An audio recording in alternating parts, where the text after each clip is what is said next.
Hello and welcome, ladies and gentlemen, to an all-new season of the NXTGEN Racing Touring Car Championship, as brought to you on the premier sim racing platform available only on PC, known as iRacing, and sponsored by Higgins Automotive.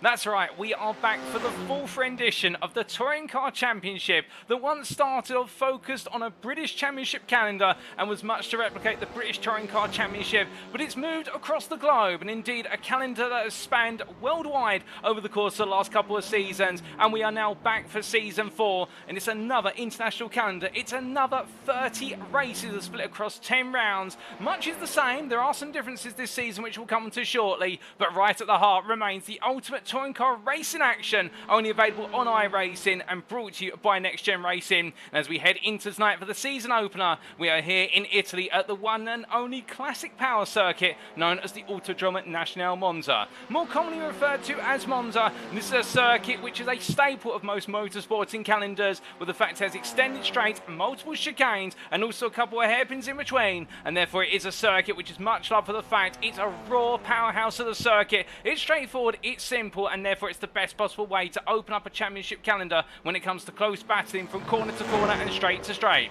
However, in a slight modifier, we're going to be running without the first chicane, and we'll talk more about how that's going to modify the race in due course. But let's not get ahead of ourselves here, as we can see so many of you in the respective chats, whether you're tuning live via the official NXTGEN media platforms of NXTGEN Racing on YouTube, or alternatively on Facebook.com/groups/NXTGEN Racing. Hello to you guys and girls tuning via both of those, and we also say hello to you guys and girls tuning via the unofficial broadcast, which is brought to you live via twitch.tv/TX141. Now, who is TX141? Allow me to introduce myself. My name is Paul Walsh, also known as TX141 or Britain a Spit, depending on what media you follow me on. Now, we bring you all your racing action today and over the entirety of the season. And as we head into tonight, let's take you through our schedule. Times in British Summer Time, that's BST or Universal Coordinated Time +1, UTC +1. And as we can see, in just under 18 minutes time, we head into the first qualifying session of the season. 15 minutes in duration, slightly shorter than what was originally on the schedule. Well, we did have 20 minutes listed, and we apologise for that. We can confirm the qualifying sessions are 15 minutes in duration, and straight after qualifying, we'll head to the grid for our first race of the day. Now, we race number 1, 11 laps in duration, kicking off at approximately 8:15, after which we'll take a brief breather before returning at approximately what will be 5:29 for race number 2. And then we'll have another 11 laps of race net before heading to race number 3. And when we do go into our final race of the day, it's another 11 lapper, albeit the grid is going to be modified somewhat, and we'll come to how the grids will be arranged in due course. But as we get set and ready to go racing today, let's take you through our calendar for the season, and we'll hear we are. What a calendar it is going to be. For today is Tuesday the 8th of August, with all rounds taking place on Tuesdays, and we start off in Italy. Now, after Monza, we're making our way over to the United Kingdom for the one and only Snetterton 300 layout. That'll be on the 15th of August. They're a highly technical circuit with a little bit of everything, a great infield section, 2 extended straights, and some rather tricky extended corners to boot. And then in round number 3, we'll be making our way over to the United States of America for the first time this season for the one and only Road America with a full bend course. And there we're going to see in the picturesque Elkhart Lake countryside in the state of Wisconsin,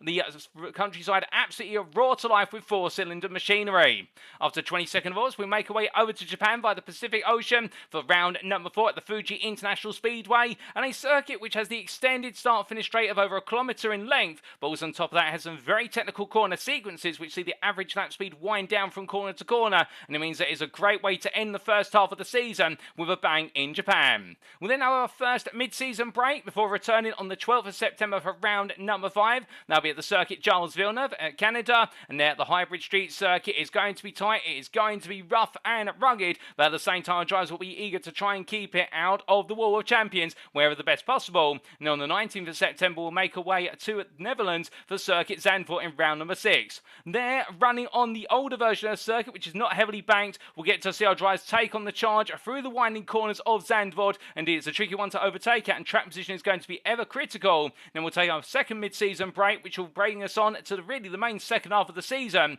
And as we can see there in round number 7, it'll be on the 3rd of October that we return for the Belgian circuit at Circuit Zolder. There it's fast, it's furious, multiple very short-lived chicanes, and also some extended straightaways, and therefore it's a circuit which will see our drivers all battle hard under the brakes. In round number 8, we'll make our way to Twin Ring Motegi in Japan, a circuit that's less known on the international stage, but we're going to make sure it's known, and is a circuit which is very technical with plenty of sweeping corners, and that waits us on the 10th of October in our second and final visit to Japan. We then make our way back across the Pacific Ocean for our second and final visit to the United States for the first time in NXTCC history. We'll be visiting the Willow Springs Raceway in California, recently introduced the iRacing simulator platform, and you couldn't ask for a faster circuit than Willow Springs Raceway on the 17th of October. Then we bring it all to a close through a challenge in Australia. We head down under to take on Mount Wooloo, also known as Mount Panorama, but you all know and love it and refer to it as Bathurst. On the 24th of October, we will be crowning our champions in the Drivers' Championships and the Teams' Championships respectively. So what a calendar we have in store, ladies and gentlemen. 10 rounds of racing, 3 races in each round, 30 races in total, and we've got plenty to look forward to. Speaking of things to look forward to, let's introduce our circuit for today. And it's the Autodromo Nazionale Monza, and it's the Grand Prix Lauto in particular without the first chicane. So we decided to remove the Rotifilio chicane or the Prima Variante. Instead, we're going to be seeing our drivers take on an extended start-finish straight that heads all the way towards Curva Grande, or what's also known as Curva Bazzano.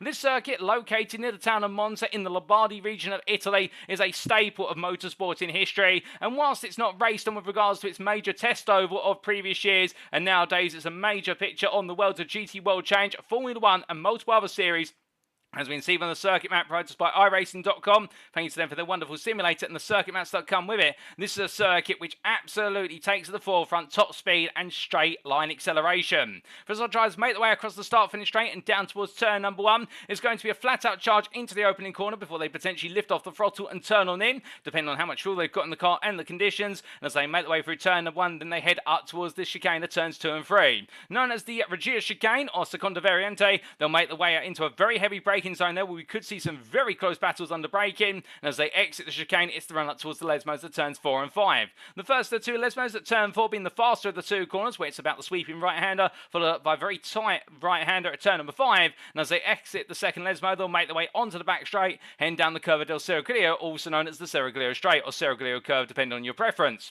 And as our drivers make their way underneath the oval, they'll then head up towards the Ascari chicane at turns 6, 7 and 8, and as they make their way into the left, right, left, it's all about getting it on the brakes perfectly for the first part of the chicane, and then balancing the throttle as you try to exit and return to full throttle as soon as possible, before they make their way down towards the Curva Parabolica to complete the lap and begin it all over again. And the Parabolica curve is all about hitting that late apex and return to full throttle as soon as you clear it, for the simple reason your exit speed there is going to determine your success in the run up towards turn 1 once again. Indeed, it's going to be a thriller of a circuit, but let's come on to our rules, for without them we can't go racing. And let's start off with a good number of these rules of course being the same as last season, and the ones that have changed you will see in glaring red text. This is a fixed setup series whereby all drivers are provided with setups ahead of each round as administered by NXTGEN Racing. Driver classes shall be finalised as of round 3. The classes you see today of Pro and Prime have provisionally been assigned based on drivers' previous performances in previous seasons of the NXTCC, also their iRating and also the practice sessions that have led up to today in the pre-season.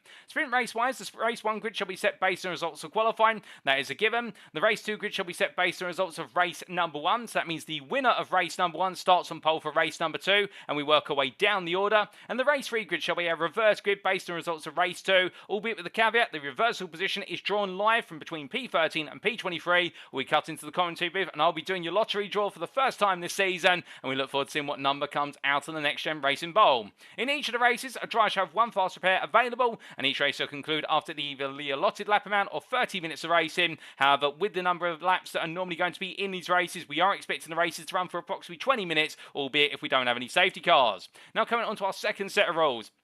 An independent race director is conducting race stewarding live, and they'll be watching the races for track limit infringements and the deployment of the safety car. Penalties for track limit infringements shall be distributed as follows, and as you can see, we've been a bit stricter with the penalties this season. The first 2 second warnings, there'll be no penalty, they're purely warnings. However, when you get a third warning this time, you will be getting a 5-second post-race time penalty. We've brought all the penalties forward by 1 warning, whereas previously you could get away with 3 warnings, and then on your 4th one, it would be the 5-second post-race time penalty, and things would escalate there. We felt that people were being a little bit too abusive with regards to their warning counts, so therefore that's why we've reined it in. So the third warning is a 5-second post-race time penalty. The 4th warning is a 10-second post-race time penalty, and on the 5th one, you get a drive-through penalty for your misdemeanors, and those drive-through penalties must be served within 3 laps. Racing incidents, meanwhile, shall be reviewed post-round. Our live steward is not looking at the races for racing incidents. Of course, they'll be looking at them for the purposes of safety car. Now coming on to the final set of rules, and this is where the biggest challenge is this season, the biggest change with success ballast. We're still using it because you all absolutely love to see success ballast being deployed in Season 3, and it led to a championship conclusion, which was separated in the overall championship and the Drivers' Championship by result countback. Indeed, Jamie Dory just pipping Mikey Doble to the post there, and success ballast being such a critical factor in seeing the championship sway back and forth between the two of them all season. But for this season, the success ballast shall continue to be applied, but it'll be applied on a race by race basis, not on a round by round basis. This is the key difference. For qualifying and race 1, the success ballast, as per last season, shall be applied to the top 10 drivers overall in the Drivers' Championship based on the standings prior to the given round. So that means the championship leader going into the round will take the maximum success ballast, and we apply it to the top 10. But where the changes occur are for races 2 and 3 in a given race night, and you will see that tonight, because of course race number 1 we have no championship standings, so nobody has any success ballast in the car for qualifying or race 1. But as soon as we go to race 2, success ballast will be applied to the top 10 overall finishers in race number 1. So if you win race 1, you are taking the maximum success ballast immediately into race number 2. And in race number 3, the success ballast shall be applied once again based on the top 10 finishers of race number 2. So again, if you take the win in race 2, you have success ballast in the car for race number 3. And the success ballast shall be applied as follows, as you can see in the tables there,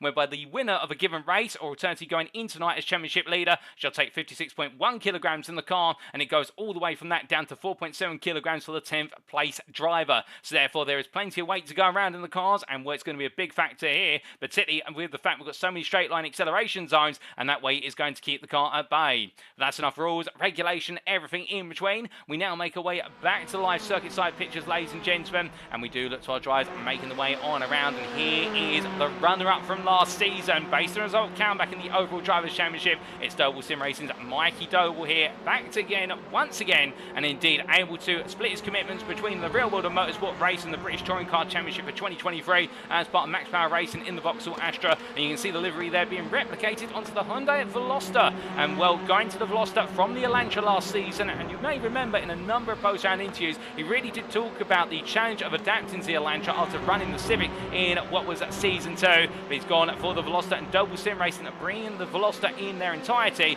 Indeed, the three brothers of Mikey, Isaac and also Joseph all together in the machine, and we look forward to seeing how they get on in their respective cars.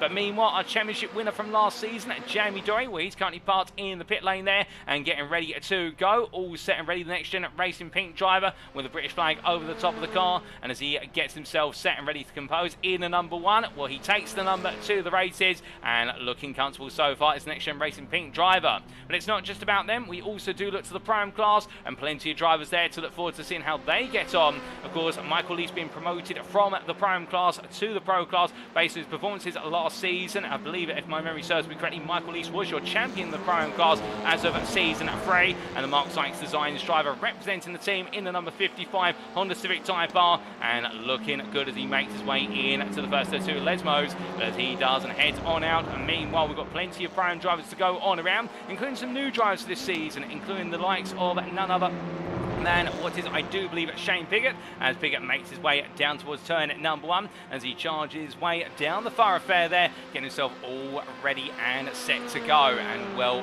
what a season it is going to be, either in the 2 classes, in the fact you can expect plenty of battling from start to finish as he makes his way on around. And if we do see the overlay on your screen updating itself every so often, ladies and gentlemen, don't panic. It's not your TV screen or your PC screen having a moment. It's on our end. We are just loading a couple of little bit of extra bits of driver data in the background, and we do apologise there for the potential scare, but it's not to be, as I believe all of our driver data is now set and ready and correct to go. And as we like to say, this season being sponsored by Higgins Automotive, and we'll talk a little bit more about them later on in the broadcast. But as we are now only 6.5 minutes, if that, away from going into qualifying, let's say hello to a good number of you guys and girls tuning in via the official chat, and well, that includes in the YouTube chat Sideways Games, who says let's go full tilt. Indeed, we do have Full Tilt V Motorsport competing this season. We'll get to see some of their cars in due course, as we also do say hello there to All About the Gyro, who says let's go FTVM baby.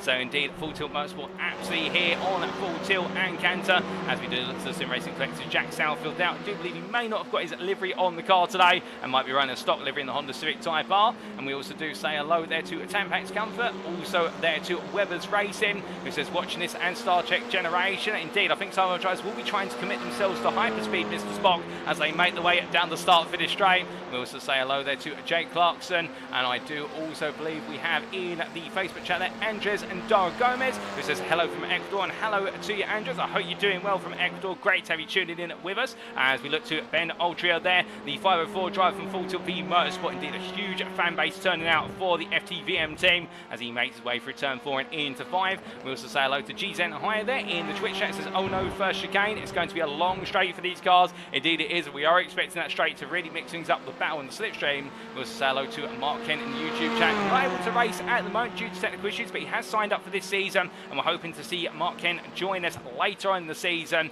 So therefore, Mark, we're glad to have you tuning in. I hope you're doing well despite the fact you can't be out on the circuit. We also say hello there to, I do believe in the Facebook chat, Katie Eames, who says good evening Paul, and good evening to you, Katie. Turn that frown upside down. We also say say hello to Maureen001 in the Twitch chat there. Also, I do believe I have a couple of others in the chat, albeit can't see anybody else at the moment saying hello, or in fact we can. SMAG660 there, we couldn't forget about you. SMAGs in the YouTube chat says, shame I'm not racing this season, and we do miss seeing you out of the circuit, SMAGs, as well, but we're glad to have you tuning in all the same here, but we're not too far away. We can hear a bit of running jokes there in the YouTube chat from the FTVM machine, talking about the fact their cars are being powered by different things, whether it be cheese and ham toasties, or turn to the alpaca power. Well, whatever they're powered by, they're giving it everything on all of their cylinders as they get themselves set and ready to go. And as our drivers all get themselves comfortable here, well, I can tell you that I'm just checking in with race control at the moment, and they're all set and ready to go, so they're very comfortable with regards to the positions, and well, they're absolutely eager to go racing as well, at least watch the racing, we should say.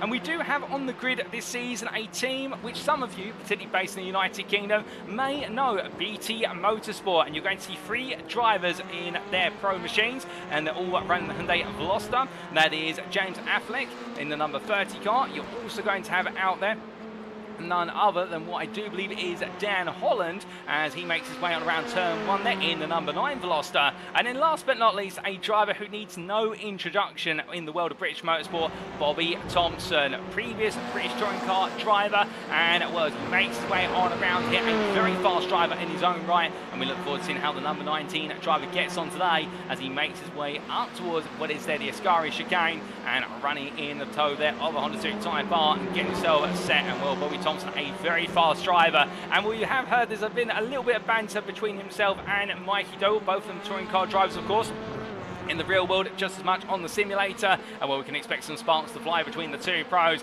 and indeed it is going to be a superstar lineup at the front of the field if they're able to put it on pole, at least the front row. But let's not also forget as well, we do have some other rising stars out on the grid, including John Higgins Jr. for the Sim Racing Collective, as he makes his way around there in the Hyundai Elantra. And well, the number 5 driver, definitely somebody who's looking for redemption this season after a difficult season 3, whereby things only really started to turn around in the latter half of the season after a fantastic start to the season, it must be said. Indeed, if we throw our minds back to the races at Silverstone International, where we did have a grand total of 56 cars on the grid there in the United Kingdom, it was crowded, I can tell you that. And we've got a few less cars this season, but at the same time, whilst we may have some less cars on the field, it's by no means less in terms of intensity. And the key point about it being here that John Higgins Jr. having those little moments where things did not work out as much as they could, and I think in his mind, this is the season where he does bounce back and he really goes on the full attack. And well, we wish him and all the drivers participating in the season the best of luck. But I think Higgins Jr. really one of those guys to watch out for. But as we then look to some other newcomers on the grid this season, we have Stephen Daly, as we see him make his way around in the team of 4XR by KC Motorsport Honda Civic Type R.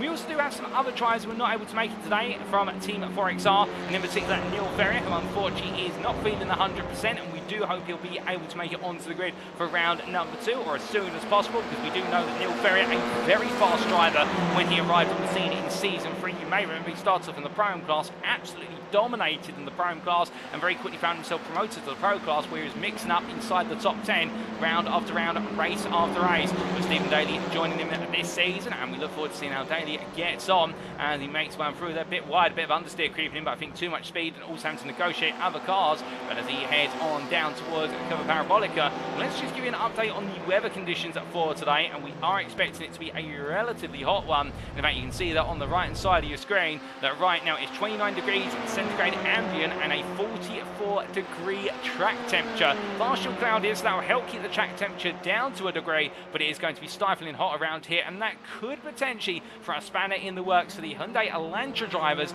who are known for the fact the car does have this bit of do or die situation on its tyres, whereby if it's a very hot day on circuit, the front tyres of the Elantra very quickly wear down. In the final 25% of the race, we do normally see the Elantras fall off the pace, but it really has been one of those cars to be under single lap pace, and indeed it's able to match the Audi in straight line acceleration, just slightly outdoes the Audi RS3 with regards to top end speed. But we're going to see whether the Elantra drivers can handle the heat, and that will be the thing that's on their mind. But as we put the weather away, well, in the meantime, we look forward now to today, as the checker flag is out on this practice session, and very shortly we make our way into the first qualifying session of the season. 15 minutes coming up, and who will be on pole come the end of it? Let's find out. But as our drivers now make their way out onto the grid in rapid order, well, what can we expect in qualifying? Well, it is going to get busy around here. There's no question about that, as they all begin to storm their way out of the pit lane. But with 15 minutes available, we are expecting this to be a slipstream fest. And indeed, if you've ever tuned into Formula 1 at Monza, you'll know that in qualifying, it does become a little bit of a procession in qualifying until the very end of the qualifying session, with most drivers and teams trying to outdo one another when it comes to the idea of picking up tow of other cars. But here, we'll see a very similar situation where most of our drivers, I think, will try and work with their teammates in order to give themselves the tow they need in order to get the car on pole. But the flip side of the coin also being in the fact that here we may see streams of 6, 7, 8, 9 cars all queuing up together, all trying to get the double, the quadruple, the quintuple tow, or the sextuple or more, and that could be the difference between being on pole or being down in P15, and we'll have to wait and see. But meanwhile, what we can see on circuit, we don't have to wait for, is the arrival of Quantzling Esports into the grid for the NXTGEN Season 4. And we'll see them in the form of both Jonathan Cook and Russell Fowler, with Jonathan Cook seen on your screen right now in the number 144 Honda Civic Type R, as he makes his way up towards the first chicane there in none other than the FK8 machine. As he makes his way into the braking zone, we also have Russell Fowler, his teammate, will be in the Audi RS3, the number 61, as he makes his way around in the German machine.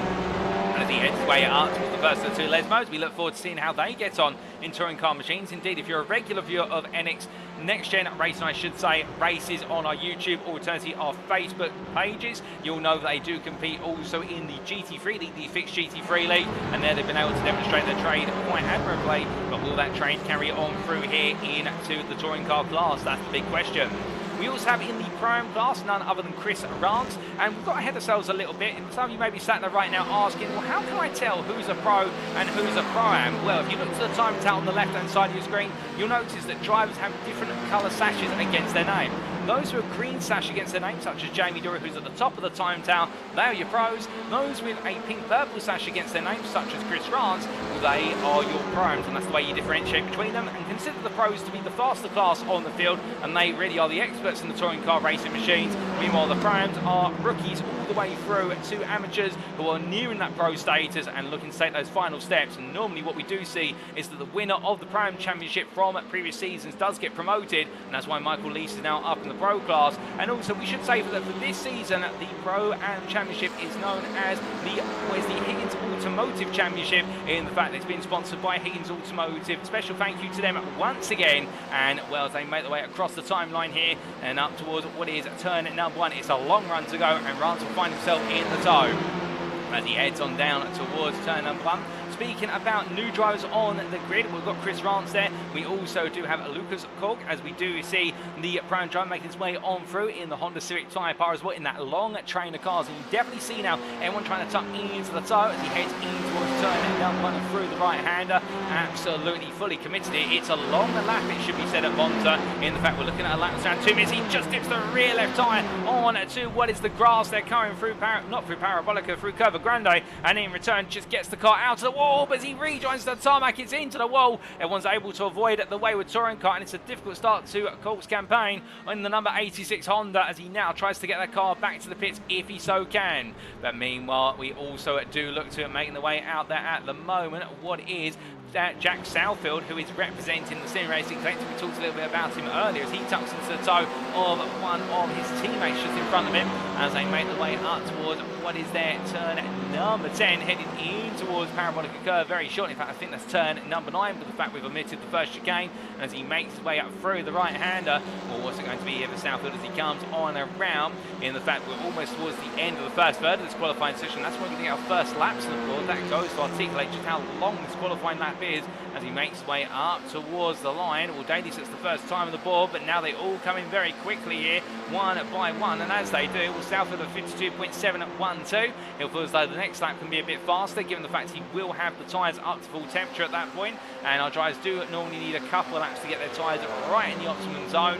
But meanwhile, as we look from the Sim Racing Collective cars to one of the JW Motorsport cars, well, this is none other And then Ian Manners as he makes his way across the timeline in a very colourful machine, it must be said, in the Pro class. And as he heads up towards turn number 1, he goes P15 down to 53.591. Not too bad for his first lap on the board, albeit 7/10 off a provisional Pro and pole sitter Matthew Addy. But as they make their way onwards towards Curva Grande now, where he'll be carrying along at Rance, and also what I believe behind him there is none other than the velocity of one of his teammates. And I'm trying to understand, I don't think that's Reese Watt, I think that may be Sam Smith tucked in behind the Pro driver, albeit they've got Rance between the two of them. And as they head in towards the braking zone, in fact that will not be Smith, given the fact that JW Motorsport only have Pro drivers in their team. Do apologise for a little bit of confusion there. We are just trying to remember the name of the driver. In fact, 8 is Luke Jones, and there we go. We get it right the third time of trying as he makes his way on through at Lesbo 1.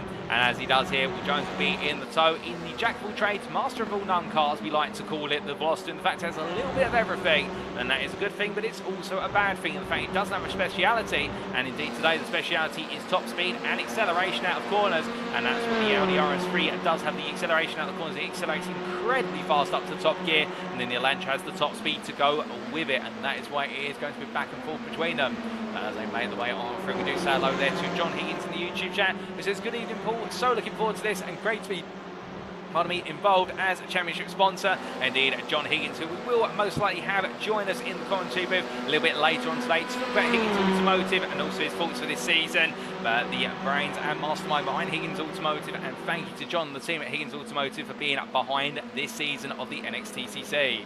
But as we do see now, our drivers heading towards the midway point of this qualifying session. We'll very shortly be riding on board with one or two of our drivers for a qualifying lap, as everyone right now stumbling over each other. Jamie Dory yet to get a lap on the board, is in fact on an out lap here, so I think deciding to try and give himself a bit more breathing room on circuit as he just makes his way out to the Regia chicane. And as he does so, we're now trying to get himself back into position as we then look to behind him another newcomer on the grid, and it's Giorgio Balai as the driver makes his way on through turn 4 and up towards 5, and was he gets set here for Lesmo 2, running the HHR Elantra, and a beautiful car up that. I must say the livery on it, really vibrant red colours there, and I think the Tifosi would absolutely love it, although I don't think he's Italian himself, and this may not be a nod to Ferrari, but when it's red and it's a Monza, it's normally a Ferrari. The Tifosi are shouting about the Ferrari fan group, if you will, so therefore he'll be flaming red and trying to channel a little bit of Ferrari in that car if he wants to try and get it on pole today as he makes his way on through at the Ascari chicane. Now going on through there, all these machines being powered by 4-cylinder engines, and well, the Elantra, an absolute staple of the real world at TCR series, as they are really continue to push the engine as far as it can possibly go. Makes his way down towards turn number 9 in towards Parabolica Curve. We get himself set towards the end of this lap. We've still got a few drivers yet to get laps on the board, including James Affleck. In fact, a lap from James Affleck is a long way down the board there, but indeed between the top 10 at the moment, from Holland, who's on pole, all the way to Pike in P10, all these being provisional, it is only at 5.5 tenths, and it is very close in this qualifying session currently, as meanwhile the fastest driver in the Pram class out there is none other than Mark Sykes Designs driver. Mark Sykes there, the head of Mark Sykes Designs company and the team, as he makes his way up towards turn number 1 in the Audi RS3, and he'll feel as though there's a potential prospect here of taking pole position, but to do so he's got a way to go, as Mikey Doble has struck back at the top of the standings with 51.743, and indeed finding that time out there at the right time. But as they make their way on around here, we do look to Josh Millington now as he makes his way out of the final corner and heads on towards the lap, and we jump on board here with Millington as he heads down towards turn number 1.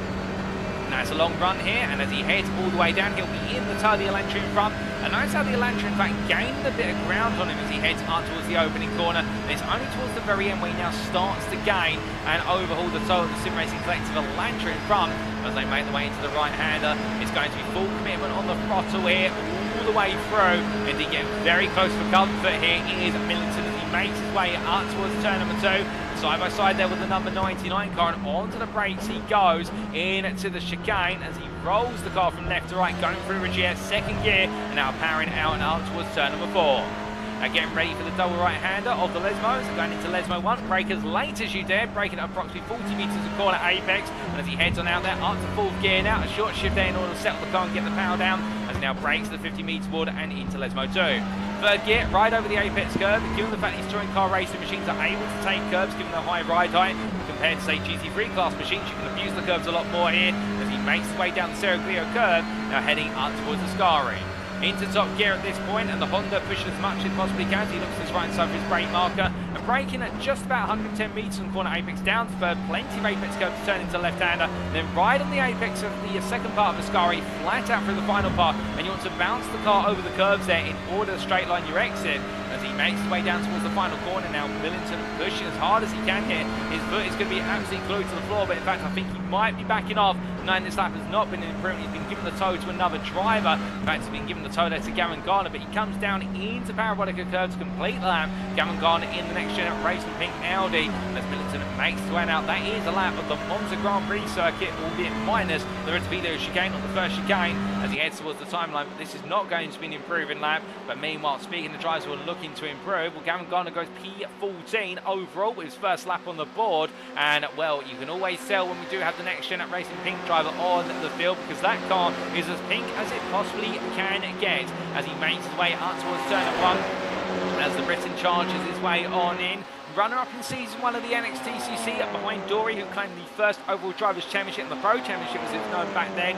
And as he makes his way up towards turn 1, Garner has shown some fantastic performances over the 3 seasons of the NXTCC so far, albeit not quite rising as high as he did in Season 1 in terms of his championship points, but still not to be underestimated, and he is a top 5 contender year in, year out. And as he heads on through at turn 4, on his way up through the right-hander, and we get this wonderful camera view of them making the way on towards turn 5, coming into Lesmo 2 right now. Well, Gardner keeping the car absolutely hooked to the right hander now as he heads on down the back straight. As he charges on through it. Meanwhile, in the battle for what is the front rows of the Pro-Am class, albeit the Pro-Ams will be intermingled with the Pros, we can see Matthew Cheverton currently P3, P12 overall for Aztec Racing in the Elantra, and Cheverton the sole Aztec Racing representative this season. Whereas last season we had 2 Aztec Racing teams on the grid, and I think they have committed more of their resources this season to what is the Fitch GT3 League hosted by NextGen, and also the Proto GT3 Endurance League. Cheverton deciding to go all in when it comes to racing in the Next Gen Racing Series. It's great to see, and Cheverton was a driver who definitely came on at bounds over the course of the season as he makes his way up through turns 4 and 5 there and heading on up towards the Ascari chicane, but right now on an outlap and getting himself comfortably set up as he heads all the way down towards the Ascari chicane. Now we do say hello there to Elwin Sykes in the Facebook chat, who says, let me go get the popcorn out. Indeed, a good idea, Elwin. If you haven't got a cool beverage, ladies and gentlemen, or your favourite movie time snack, might be the time to get it, albeit qualifying now it's really getting to the top end of the spear, and therefore you may not want to step away from qualifying as these times continue to tumble in and down. And speaking of which, we've just seen Alex Meredith, a fan favourite for Meredith Motorsport and representing Chemical E Motorsport this season as they've come back in full force for Season 4, and as he makes his way into turn at number 1. Well, the Elantra driver right now pushing on here, and Meredith 9, it's going to be just as much about toe at this qualifying session as it is going to be about outright technicality and pace. As he makes his way up through Curva Grande, he'll feel that his only is there the best part of 3/10 of a P2 in the Pro-Am class, but Mark Sykes is P8 overall. He's current provisional pole sitter in the Pro-Am class, and absolutely in a class of his own, it would seem right now, as we are definitely seeing in the Pro-Am class the Audis having their heyday, but meanwhile in what is the Pro class and overall, we're seeing it is a mixture of Velostas and Elantras with the occasional Civic thrown in there for good measure as well. So it just goes to show you the mix of classes and also the mix of the cars in those classes and how it is really seeing a good balance between the machines, albeit everyone right now having to really try and master that toe as we are into the final 1.5 minutes of this session. The laps being just shy of 2 minutes now. Our drivers will be on their final lap, or if they're not on their final lap, they'll be going on to them very shortly as we continue to look at Meredith making his way into the Ascari chicane. Now as he heads on down there, we say hello to John Meredith in the YouTube chat, who says, I'm liking the blimp view. That's new for Next Gen, and indeed it is around this circuit. We do have that blimp camera available for the purposes of the Lesbos there. I think we will have a few blimps available elsewhere. And as the drivers make the way on down towards what is here, excuse me, at the Parabolica curve, where it is now going to all come down to that final lap, and Meredith right at the back of a long train of cars here. He'll be hedging his bets and thinking he's able to make the jump, as meanwhile we do see progress then. Josh Millington jumps to the P3, Bobby Thompson jumps up to what is P2 overall there, and it's only half a tenth of a Doble's time on a 51.793. Well, I think we might be seeing Doble and Thompson on the front row together. They could be exchanging elbows well before they get to turn number 1. But as he makes his way on in, flashing his lights there, trying to say to everyone, look, I'm coming from on an even faster lap, and Thompson doing everything in his power here to try and take pole position, because there are 5 points available for pole, plus also the fastest lap in each of the races, so bonus points are plenty this season. And as he makes his way in to the Regia chicane, we've got plenty of cars in front taking much of the apex there, bouncing the car up into two wheels, and as he makes his way in towards the Lesmos, well, meanwhile, we do have the long traffic jammer cars ahead of him. Meanwhile, Mark Sykes here, current provisional pole sitter in the Pro-Am class, coming on through the Ascari chicane. He's going to be one of the first drivers to complete the lap, but the very first driver who is going to complete their final lap of this qualifying session is newcomer Ian Wild, as he heads out to the final corner here, currently down in P38, the last position on the grid of 38 drivers today. But I think Wild will respect the fact it's more about the race that is qualifying, and as he comes to line, he takes his qualifying checker flag, and he does not improve. We then do have a long line of cars making their way across the line now. And as I look out my contact booth window, we'll let you know if there's been any improvements for Joseph Doble, moves up to P3. Jack Southall moves up to P6. We've still got some more times. Doble has improved. That's Mikey Doble has improved at the top of the standings for 51.701. Meanwhile, here we do have James Affleck crossing the line. I don't think he's been quite able to replicate what the rest of BT Motorsport have been able to do. He stays P35. Shane Piggott jumps up to P11. Shane Piggott takes provisional pole over Mark Sykes in the Pro-Am class here by literally 2 thousandths at the line, and that is sensational. But meanwhile, more time still coming in. Jamie Dory goes P16 now on a difficult start to his season to defend his title for the second time in his NXTCC career. And meanwhile, more drivers heading on around, as we do see Paul Scott, perhaps one of the very last drivers that make their way towards the end of qualifying. And as he comes out of the final corner here, what's he going to be able to do? That's the big question. Bruin, in fact, he decides to pop it in the pit lane. He's not happy with that, and he does not improve. What about Lee Horn? Horn also comes into the pit, so it looks as though here we may be at the end of qualifying. Matthew Cheverton comes on around, and Cheverton will be, we do believe, your final qualifying driver here, given the fact that he did start the lap just before the checker flag was waved. He's currently in the P24 overall, and that's P10 in class. He comes into the pits as well, so that's qualifying complete, ladies and gentlemen. And for the first pole position of this season, it is Mikey Doble for Doble Sim Racing, who starts this season off from where he left it last season, and that is on flying form as he makes his way down towards the pit lane. And what a great qualifying session from him, and also with his brother Joseph, who starts on the second row of the grid at P3, where it's a good start in the pro class for the two Doble brothers. And well, Isaac Doble P28 overall, and what is, I do believe, at P14 in the Pro-Am class. Bit of a difficult one for Isaac Doble, but still he'll come on strong in the races. We do see Isaac Doble already come alive in race trim, but it will be Mikey Doble and Bobby Thompson on the front row of the grid. Meanwhile, Pro-Am pole will go to P11 driver overall, and that is Shane Piggott, who pulled a surprise there, and he will be joined on the 6th row of the grid by Mark Sykes. So it'll be the first two drivers of the Pro-Am class battling into turn number one. And remember, it's standing starts in the NXTCC. It is not rolling starts, so therefore launching off the line is going to be ever critical. And I do believe all our drivers were eagerly practicing that launch off the line as of the practice sessions last night.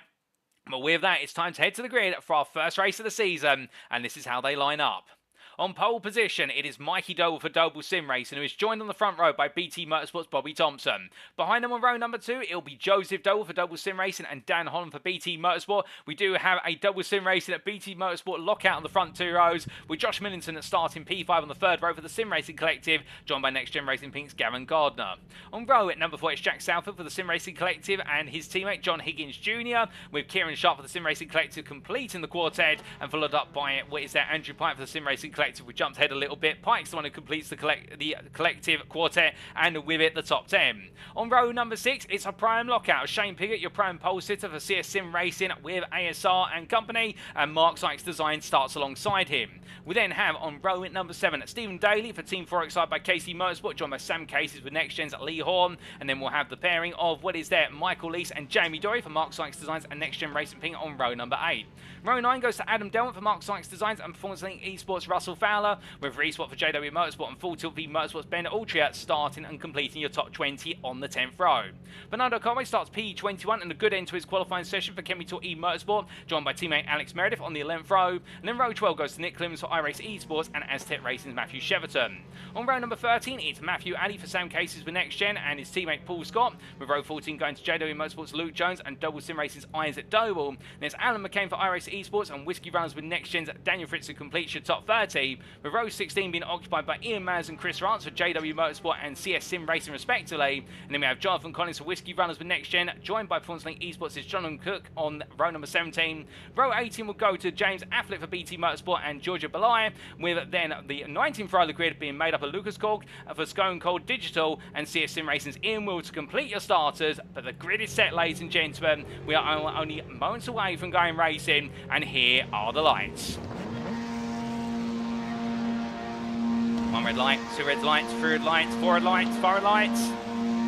And it's lights out, and away we go for the first race of the season in NXTGEN Season 4. And as Mikey Doble gets a good launch off the line, it's going to be a long run to turn number 1. Indeed, now it's all about the waiting game as they make the way into the opening corner. And as they charge the way on down here, everybody now thinking about slipping into the toe and being smart about it. Nobody wants to get too eager to try and make moves early on in this race as they all coming down. But into Curva Grande they go. It's the best part of 20,000 horsepower roaring its way on through. And as they come through the long right-hander here, we can see some side-by-sides already occurring with Gavin Garner just peeping ahead of John Higgins Jr. behind Kieran Sharp and Dan Holland exchanging places. But onto the brakes they go. Into Regia, we've got an instant further behind, I believe. That's Belay and Affleck who've come back together. We'll try and understand what's exactly happened to them very shortly. Meanwhile, the Prime class, Mark Sykes had the better launch off the line by comparison with what was at the time his rivals. In fact, has jumped all the way to B10 as Lee Horn's fallen back in behind. In fact, Lee Horn getting 1 place off the grid. Shane Piggott has lost out massively, 4 places lost in the Prime class as they all make the way into Lesmos. And as they do, we're a bit further back. We've got Isaac Doble here making some ground, battling side by side with Matthew Addy as they come through turn number 5 as they clear Lesmo 2. Isaac Doble's really getting 5 places in the class, and Isaac Doble, we said watch out for him in the race, and this is why he does not wait around.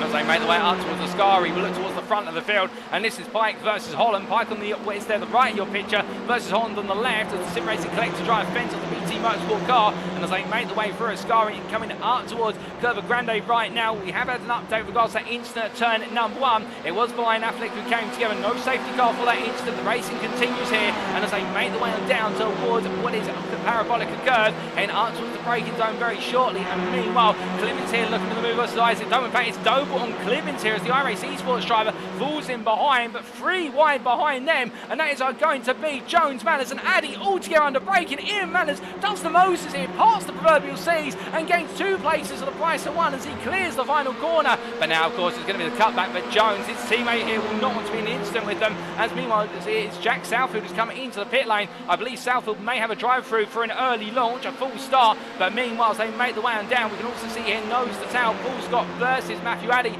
The 2 teammates here trying to work together, and this is the point now where you've got to really start to think about working with the drivers around you, not to lose the drivers a long way up the road. But after 1 lap of racing and heading all the way out towards Regia, once again it is Mikey Doble who leads by 1.6 seconds over Joseph Doble. Bobby Thompson P3 ahead of Josh Millington P4, battling side by side Higgins Jr. versus Gavin Gardner into the Regia chicane. Higgins Jr. gets ahead there in a beautiful move as they make the way up towards Lesmo 1, Gardner P6, Sharp P7 followed by Pipe P8, Dan Holland P9, and then we have your Prime leader and Mark Sykes P10 just ahead of second place Prime, best the rest overall Lee Horn at P11 as they make the way down to the braking zone. But as they do it into Lesmo 2 here, everyone right now sniffing the toe and staying together, and as they charge away all the way onwards towards Ascari again, Horn versus Holland here, with the fact that Sykes now gaining another place, the Audi roaring along here, the German efficiency rearing its head, and as they make the way out towards Ascari here, Horn's going to try and follow on through behind Sykes. The 2 of them good friends off the circuit, rivals on the circuit, will try and work together. A bit of contact there between Holland and Horn,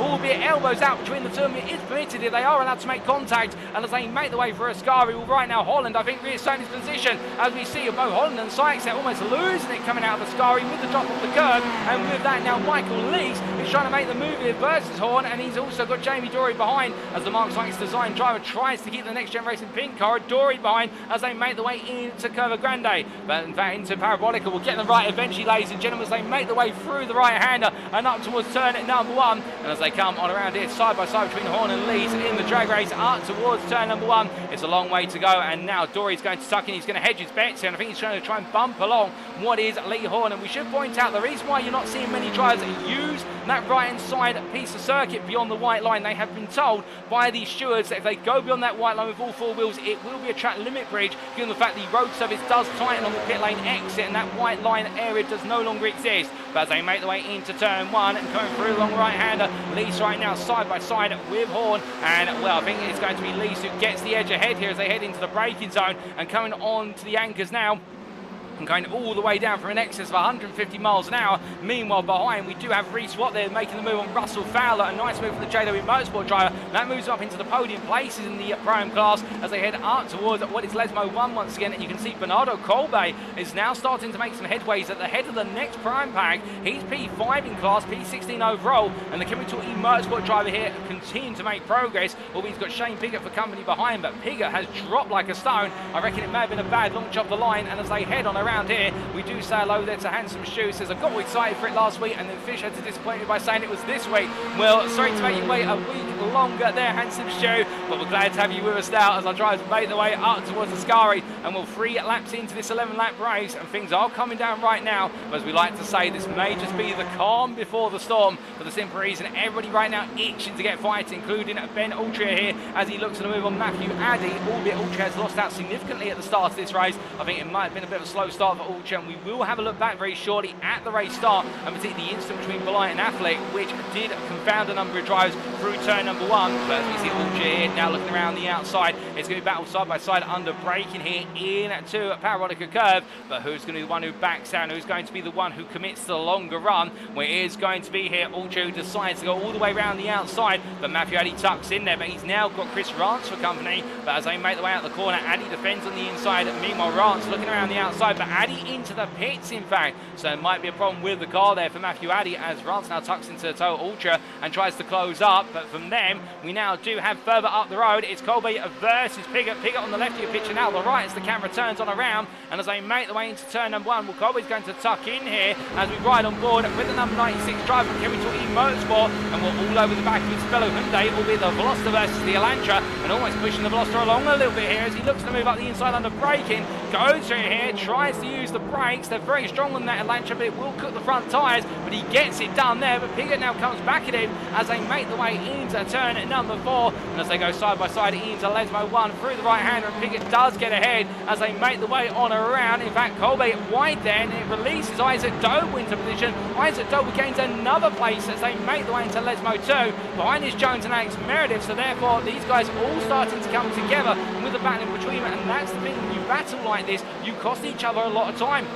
And as they come down towards Ascari now, well, I think Jones is going to be looking at this, rubbing his hands together, albeit wants to keep them both on the steering wheel. But the point is they make the way up beyond the oval bridge there and up towards what is now turn number 7, and coming on through, where it's going to be Colby's under a lot of pressure as time continues to trickle down in this race. Albeit a long way to go, and as they do make the way towards the end of this lap, well, meanwhile we do look a bit further up the road to at least Holland and Sykes. Michael Lee's falling back there, side by side versus Jamie Dory, and Lee's defending here versus Dory. Meanwhile, Sykes just dropping in behind Holland, but he won't be too worried about that. And I think Lee's right now very eager to try and keep with Sykes and company as they make the way towards the timing line. But as they do, it is a long run of line of cars once again as they head onto lap number 5. Dory still flashing his lights eagerly. Sykes, meanwhile, getting onto the outside racing line here, but thinking more ahead of what is turn number 2, and he's trying to outpace the Veloster of Holland in the Audi RS3. He has got the top end speed to do this. The car does get there, but as they make the way through turn 1, remember he's got to turn for a much bigger circumference now. It looks like Holland there backing out, being smart in this battle, and up the road. Well, meanwhile, that is Millington versus Thompson, and Josh Millington, I should say, has gained P3 for the Sim Racing Collective, albeit goes a little bit deep there on the exit ridge here, and as they head into the right hander, a turn number 4 going into Lesmo 1, where it will be Millington who holds the position for now, but you can see Higgins Jr. closing up here as we ride on board and look back from the rear of Millington's car. And well, I don't know what's quite happened to what is Thompson's front bumper there, but it seems to have been misplaced off of the Veloster, and that may be explained why Thompson's not quite on the pace of the top 2, and in fact he has fallen away over the last couple of laps, and that front bumper being absent is going to cause a lot of drag on the front of the car, as we can now see that Higgins Jr. going up the inside here into Ascari, and Will Thompson will be feeling the pain as they make the way into Ascari, and left, right, left they go. And knowing every time he's in the extended acceleration zone, he's going to be missing about 3 to 4 miles an hour, top end speed in terms of speed he can potentially get to, or because he's got the extra drag. But as they head up towards turn number 9, heading in towards Parabolic here, Will Millington wasting no time in pulling along Higgins Jr. and the two Sim Racing Collective drivers trying to charge away with this as they head in towards another lap. But as they make the way down, meanwhile we look to Holland versus Sykes. Once again, Sykes on the left of your picture, Holland on the right, and right now the Pro-Am leader mixing it up here with the Pro. And well, I don't want to put the commentator's curse on Sykes, but in the fact he has been in this position only a few times in his NXTCC career where he's been leading in the Pro-Am class, and every time he has been leading it has gone wrong in the final couple of laps. But hopefully today will not be the day, and Sykes will be able to take home his best result of his career, which would be a top 10 overall plus a winning class. But as they make the way up towards turn number 1, we can see the long line of cars here. And I think for Sykes right now, what he's eager to do is try to work with Holland in order to keep himself towards the front of this pack. He doesn't want to fall backwards to Horn and Watt, or towards the rear of this group, for the simple reason then he ends up in a drag race to the finish line with some other Pro-Am drivers. And I don't think he'll mind where he finishes P9 or P10 overall.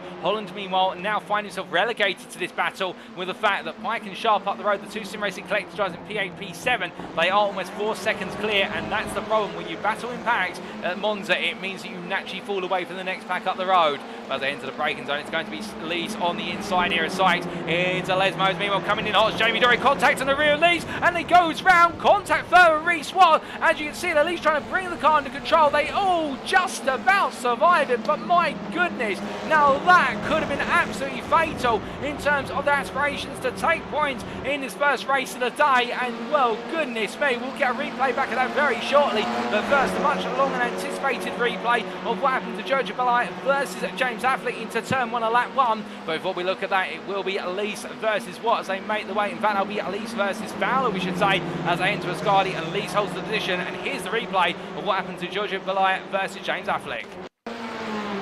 So this was at the start of the race, and we will see here Belli and Affleck come together briefly, side-by-side contact there, and Belli being turned across the front of Affleck's car, and well then Belli come off the worst of the two for it. Meanwhile, Affleck able to carry on, but a disastrous moment for Giorgio Belli. And well, as we now look back to your live racing pictures, ladies and gentlemen, well, we will very shortly get a replay of what exactly happened between Elise and also what was, excuse me, Watt, in what was a very close incident. In fact, Reese Watt is into the pit lane due to the damage he's picked up from that incident. So very unfortunate for Reese Watt. His race has come to an abrupt halt by comparison with how the race is proceeding still for Lees. But Lees, with the damage on the car, will be very wary of the fact that that car right now will be losing out on the straights.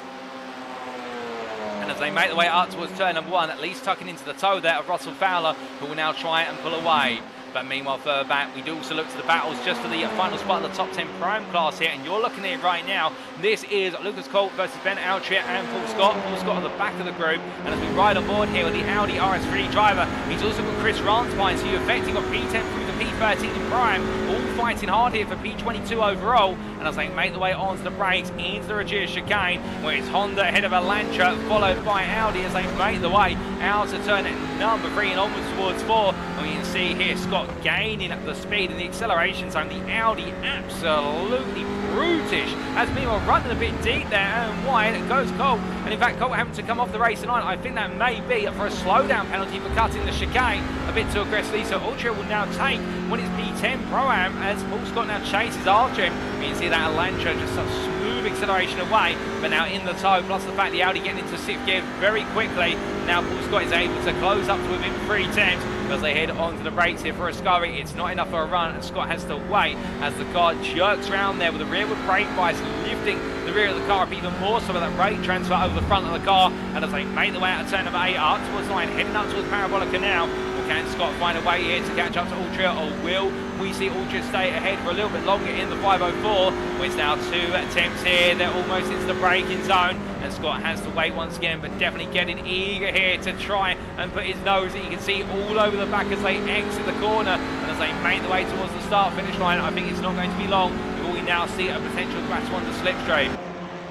as they make the way towards the timeline here to go on to what for them is lap number 8 of 11. Still 4 laps remaining here, and Scott tucking in behind, giving a little bit of bump draft here to all It's NASCAR meets Touring Car meets NXTGEN, and you can understand why Scott wants to do it. Is he wants the pair of them to close up to Shane Piggott, who's up the road, and to put it in perspective, Piggott is not too far away in the fact he is only what is 1.6 seconds clear, and what they can catch up to him, they'll have more points on offer between them. I would imagine that if it gets towards what is the penultimate or the final lap, then Scott will start to change the tactics and move more towards a position of battling for that P10 and deciding that's the furthest they're going to get today in the Prime class.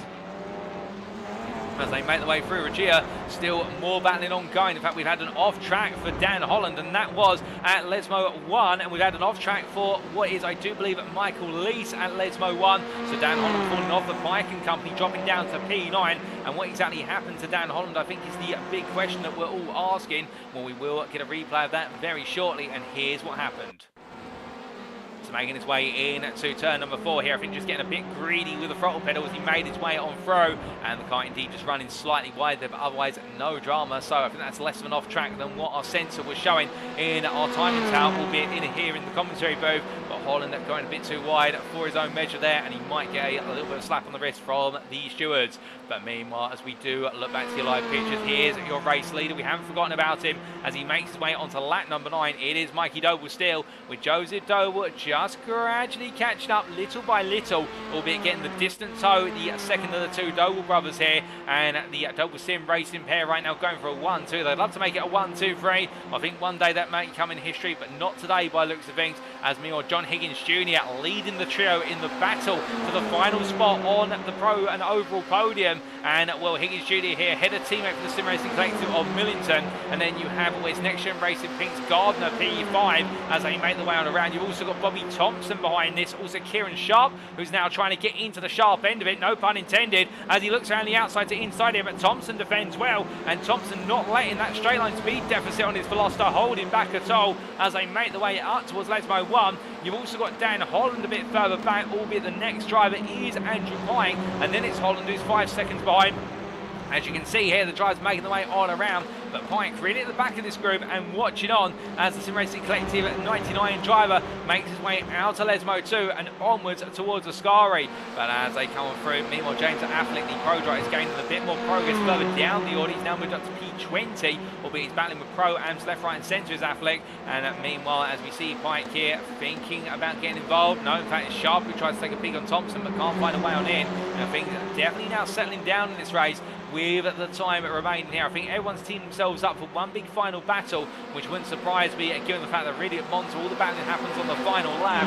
But as we do see here, Higgins Jr. being pushed along by Millington. Well, I can imagine that right now the rear bumper at Higgins Jr.'s car is definitely going to have a few scratches and bumps and scrapes in it. The front bumper of Millington's car will have the same as they make the way on around the right hander of turn number 9. And as they come out of Parabolica Curve, they make the way on to the next lap. And well, only 2 laps to go now. Time is running out here, and I think everyone now getting themselves teed up for the final lap of today in terms of race number 1.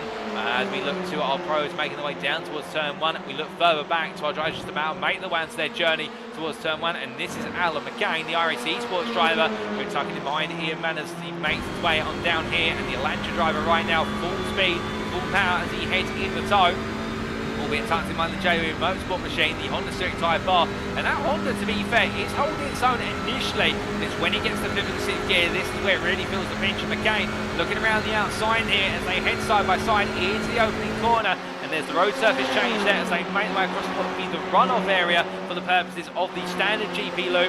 And as they head on through turn 1, McCain on the outside has to lift off there due to understeer native to these cars, understanding front engine, front wheel drive drivetrain. And as they head in towards Regia, on the brakes they go. And what Affleck just watching on behind us, meanwhile McCain still trying to probe for a move. He can't find it, however, as they make the way out of the chicane and onward towards Lesmo 1 they go. And into the braking zone here, and you can see that Affleck right now backing off, but meanwhile Manners having a bit of a poor run into the corner, and McCain very close, closest he's been for some time, as they now come on through what is there, turn number 5, and Manners right now really beating the pressure as we look back from the rear of the JW Motorsport Honda Civic Type R, as the Hyundai Elantra of what is there, McCain inches closer and closer. It's 2 tenths and still moving forward here. Ascari's not too far away. I think Manners is safe for this set of corners, but will he be to the next one as we get a faceful there of the in-grill of Wes McCain as they make the way under braking, and McCain right now not taking any prisoners in terms of that he wants this P18 off of Manners, and for them it will be P7 in the Chrome class they're fighting for as they head onwards towards turn number 11. But charging on down right now, Manners able to steer clear, and that's the Honda's acceleration in the lower gears really paying to its strength as they head into the final corner here to go onto the final lap. And as they make the way on around, will we look from them back up to where's the freeway fight here for the final spot of the overall podium, and it's Millington versus Higgins Jr. versus Gardner, and it's going to be Higgins Jr. on the inside here defending. Gardner pitches himself in the middle of the two of them, but he can't find a way in. He's knocking on the door, but nobody wants to let him in, and as they make the way through turn number 1, where it's going to be Millington pushing Higgins Jr. along. Gardner right now at the back of this. Meanwhile, behind it is Sharp versus Pike versus Thompson, as Thompson and Pike side by side here under braking. And what I think there, what the Sim Racing Collective are trying to do, they're trying to box Thompson in. Thompson goes wide onto the gravel, and as he rejoins it, was he elbowed out, or was he just ran out of tarmac? Will you be the decider there as they make the way into Lesmo 1, and as they come on through. Meanwhile, further back, this is McCain versus Manners for P7 in the Prime class, side by side as they come through. Contact there between Manners and McCain almost getting it done completely. But now look at Affleck on the left field picture. He's trying to jump one of them. He's trying to jump two. Pigot's also trying to come on through as well. Affleck clears them both. Meanwhile, Pigot on the inside of Manners as they come on through turn number 4, and as they make the way out towards 5, it's still going to be side by side here as Pigot now tries to get on through, and in fact Affleck having a poor run off the corner. McCain getting back ahead of Affleck,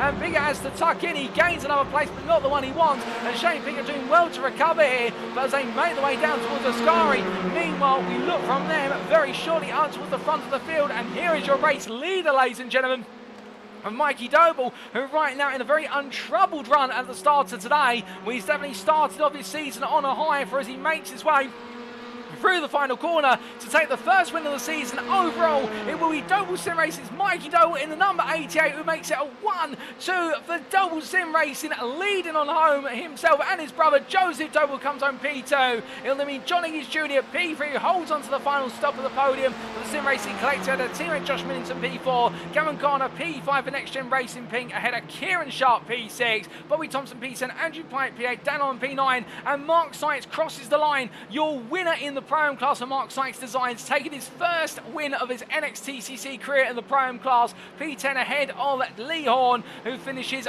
runner-up in the Prime class. P11 best the rest overall for Sam Casey for Next Gen, and Isaac Doble in the end fought his way on through to take the third and final spot of the Prime podium. The Doble Sim Racing driver gaining 11 places in the Prime class. A ferocious drive then for the 65, and well, as we've got more drives still to come on through, we'll re-swap across the line P17, and with that P15 in the Prime class in a difficult first race of the day. Matthew Addy just behind him there, P28, and then we will have very shortly Adam Delmont's coming through, P29 for Mark Sykes Designs, ahead of Daniel Fritz, who completes your top 30 there, does the Australian Whiskey Runners with Next Gen, and then it will be Jonathan Collins, P31, ahead of Bernardo Colbe. And well, as Colbe comes to line here, it has been an up and down race for the Kemi Tour E-Motorsport driver. Great qualifying session, being undermined by difficulties in the race, but still plenty to go, and it'll be Clibbins coming home, i.e. Nick Clibbins in P33.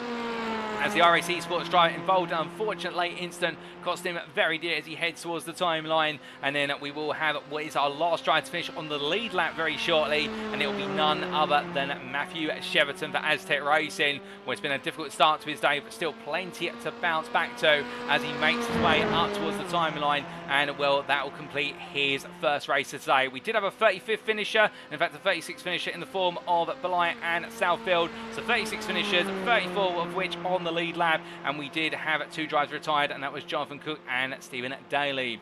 But as all of our drivers now make the way in to the pit lane here, well, Mikey Doble definitely a fantastic start for his season indeed. Now looking ahead to race number 2, but remember he will have full success ballast going into the next race, but a special mention to your Prime winner Mark Sykes, who's done it this time on what is effective for him the 29th round of trying, and he's done it straight away. If we do the maths there, the best part, I think this is his 281st race to pick up his first win of his Pro-Am career in the NXTCC, and well, it's going to feel a special one. But speaking of special, let's take you through those race results subject to any stewards' inquiries. So after what was a fantastic 11 laps of racing here in our first round of the season at the Monza Grand Prix circuit in Season 4 of the NXTGEN, brought to you on iRacing, sponsored by Higgins Automotive, Mikey Doble taking the win to make it, with Joseph Doble, his brother, a 1-2 for Doble Sim Racing. John Higgins Jr. completing the overall podium there with a valiant drive to P3, ahead of teammate Josh Millington, with Gavin Conn at P5 there for NXTGEN Racing Pink. Kieran Sharp just missing out in the top 5, but P6 there for TSRC, ahead of Bobby Thompson for BT Motorsport, who despite the loss of the front bumper, still held on to the lead pack and finished P7. The Sim Racing Collective P8 there for Andrew Pye, with Dan Holland, the next BT Motorsport driver, P9, holding off Mark Sykes to the checkered flag, but Mark Sykes right now will not be complaining about that. He takes his first overall top 10. He'll also take a little bit of success for us into the next race today, 4.6 kilograms to be specific, but most importantly, takes his first Prime win for Mark Sykes Designs, the best part of 5 seconds cadet of Lee Horn, second place in the Prime class, P11 overall for Sam Casey with NXTGEN.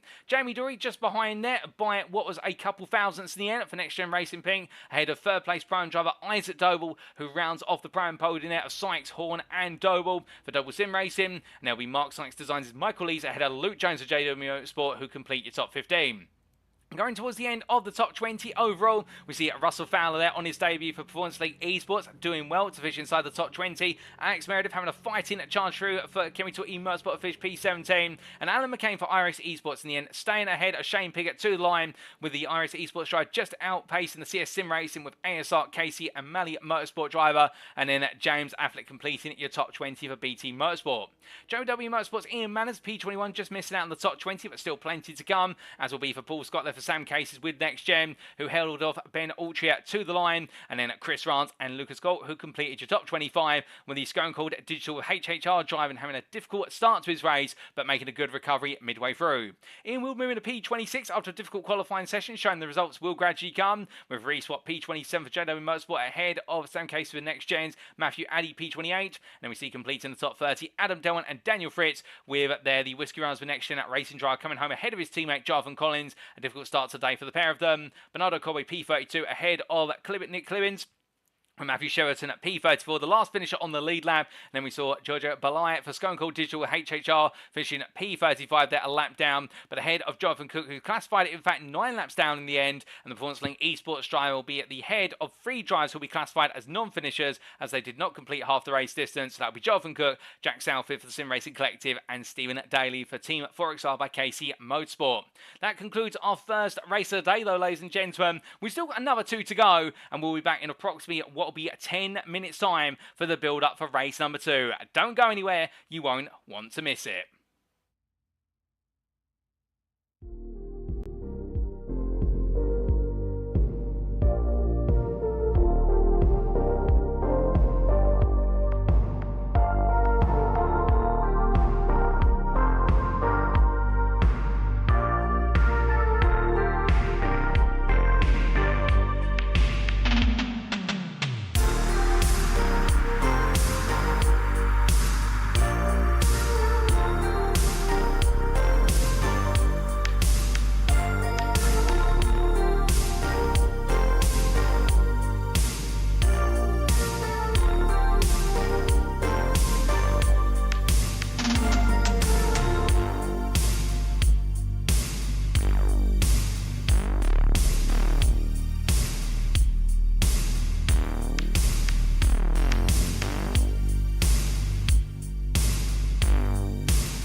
Alrighty, ladies and gentlemen, we are back for the second race of the NXTGEN Season 4 Round 1 here in Italy at the Autodromo Nazionale Monza, more not commonly known as Monza. And what a way to start off the season when it came to fast and furious racing here. We got to see a double 1-2 at the front of the field with Mikey leading home ahead of Joseph, and further down the field we got to see history for one driver in the Prime class, none other than Mark Sykes. Now I do need to make a bit of an apology briefly when it comes to something I did say towards the end of race number 1, in the fact there have been 281 races before Mark Sykes has got his first win. Not quite that number, I don't know what led me to make that number up, but I do believe in fact that is his total number of races in Next Gen Racing Leagues, if I'm not mistaken. In fact, it has taken him 85 races before he's been able to notch his first win, and well, he's done it in style today as we look at Shane Piggott there practicing at race starts. Not quite as long a run as we originally said, but still for Mark Sykes, I think he'll take pride in the fact that whilst it has taken almost 100 races to take his first win on the board in the NXTGEN, he's been able to get it eventually on his 85th attempt. But now the question is, can he make it 2 out of 2? And that'll be on his mind here as he gets ready to go racing once again. And the 666 driver here, well, he's a master of deliveries, and it does seem he's a master of the Audi around here in Monza. But when you put those 2 and 2 together, well, can he fly high and paint his way to victory? That'll be the big challenge for him as he makes his way on around. And as he does so, it's so good to see so many of you tuning in on the respective media platforms. We also do say hello there in the Twitch chat to John Eddowes, who's Let's Go Doble. I do believe that is a conglomeration of Go and Doble together. And we can also see that Ben Rainford saying, nice one Mark Sykes 10th, but covered Jamie Dory 12th. Is that all you've got on you? Well done to the Dobles. So it's good to see so many of you getting behind your favourite drivers and whatnot. And as we do see Sykes making his way through Lesmo 1 in to Lesmo 2, we also look to John Higgins Jr., who made it onto the overall podium with a 3rd place finish. A great drive there from Higgins Jr. And the Scottishman now looking ahead to next race when he'll be getting set. And remember, he'll be starting P3, but he will be taking a good portion of success ballast with him, the best part of 40 kilograms or so in the car. So therefore, that Elantra is going to feel a bit heavier off of the start. But as we look to Ian Manners here in the Honda Civic Type R, the JW Motorsport driver will be starting a lot further down the order, given his relative finishing position. But he'll know there's still plenty of points out there in the Prime class after a relatively comfortable start to his racing campaign in Season 4. Some great battles for the 52 driver, and you'll know there's more on the score out there. But as he makes his way on through, we also look to what is Matthew Addy, the Sam Cases UK with Next Gen driver. A difficult start to the day, and well, some of you may remember in Season 3, back in Season 3, Matthew Addy was the defending Prime champion, having taken the title in Season 2, and it was a challenging Season 3 where he only really found his form in the second half of the season, but by then it was too late for him to be able to mount his title defence, and now his target will be effectively to try and find a way to get that momentum nice and early on so he can reclaim the Prime Championship come the end of this season. But definitely a race number 1, we didn't quite go his way, but again, this is not a circuit that normally favours the Honda Civic Type R, with the Honda being more of a cornering and braking focused car rather than a straight line speed beast, and therefore really today it's all about getting as many points as possible against the elements. But as the clock strikes 10 minutes, ladies and gentlemen, it is now time for us to head into race number 2. Well, the grid will very shortly be set, but who's going to come out at top, we'll find out.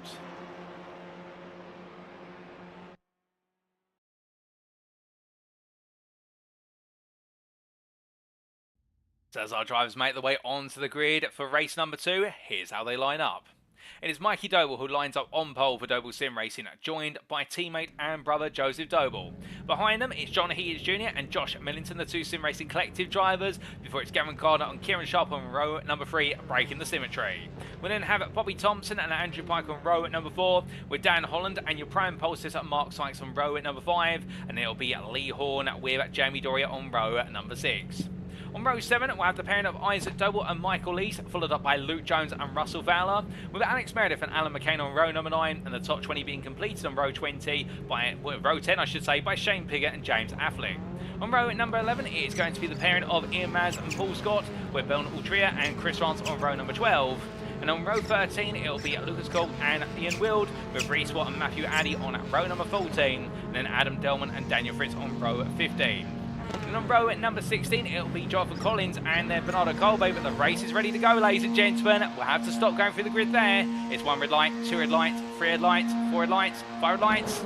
It's lights out and away we go for Mikey Doble once again in race 2 of 3 here at Monza. And as Doble gets a good start off the line, charging his way down towards turn number 1. The grid in full display here as everybody tries to pick the way on through. We do have one car that's deciding to cut over the track limits there to give some space, but he'll rejoin gradually. And as they make the way up towards turn number 1 and in towards the right-hander, we can see Doble ahead of his brother there, Mikey ahead of Joseph, as meanwhile Higgins Jr. falls back a little bit here as they all go through the long right-hander. And as they do, will anybody here come unstuck? We saw things go a bit wrong for a couple of drives down the back of the field on lap 1 of race number 1, but this time around everyone keeping it together, will be 3-4 wide there for a brief moment as we see Jamie Doyle been muscled out on the outside, car going around. That's Mark Sykes has been turned sideways, and as everybody now careers their way into the reduced chicane, which all gone very, very wrong. Multiple cars into the scene of the incident, and well, that is a disaster for so many. It's going to split the field in half, and as they all try to get themselves back together now, we look towards the front of the field. And it's Mikey Doble who continues to lead the field now down towards the Ascari chicane, albeit a bit further behind. Dan Holland here, also on the charges. He tucks in behind Gavin Gardner, and we're looking for the move here, potentially switching back under rotation and going in towards what is the Ascari chicane. We'll head onto the brakes there, no way through for Holland, and as he comes into left-hander and head onwards through Ascari, it's now going to be all about the run to what is the final corner here on this first lap. But indeed, like you say, their Tampax Comfort in the YouTube chat, Monza doing Monza things, and as our drivers make the way down, I don't think we currently have a safety car ready to deploy. If there is going to be one, we'll have to wait and see. But as our drivers make the way up towards the final quarter, keep in mind they race until the start-finish line if there is a safety car, and it will be Holland on the inside here of what is Gardner as they make the way on through, and Holland takes the place, as meanwhile Lee Horn now finds himself back side by side with Kieran Sharp, and as they make the way across the timeline, there's no safety car. They carry on racing. The incident was cleared at the reduced chicane, and therefore they're allowed to go racing once again. But as they make the way up towards turn at number 1, it's going to be Horn side by side with Sharp getting back ahead as the drag race continues to develop. But as they make the way all the way up towards turn at number 1, we look to the front of the field, and it's the two Doble brothers still keeping Higgins Jr. at bay. That's your top 3, followed by Millington P4. Then it's Bobby Thompson P5, ahead of Pike P6, then Dan Holland P7, Gavin Gardner P8, Jamie Dory P9, and then we have completed the top 10, none other than Kieran Sharp, who's battling with prime leader Lee Horn, who's best there as P11, ahead of Russell Fowler and Isaac Doble, who complete your top 3 pro-ams, with Alan McCain and Luke Jones and company behind. So everybody together right now in the pro-am class and also in the pro class when it comes to the top 5 respectively, and that could lead to some fireworks later on. But as they make the way through at Lesbo 1, we take a look back at some fireworks that happened right at the start of the race, and this is what happened to Mark Sykes and company into the reduced chicane.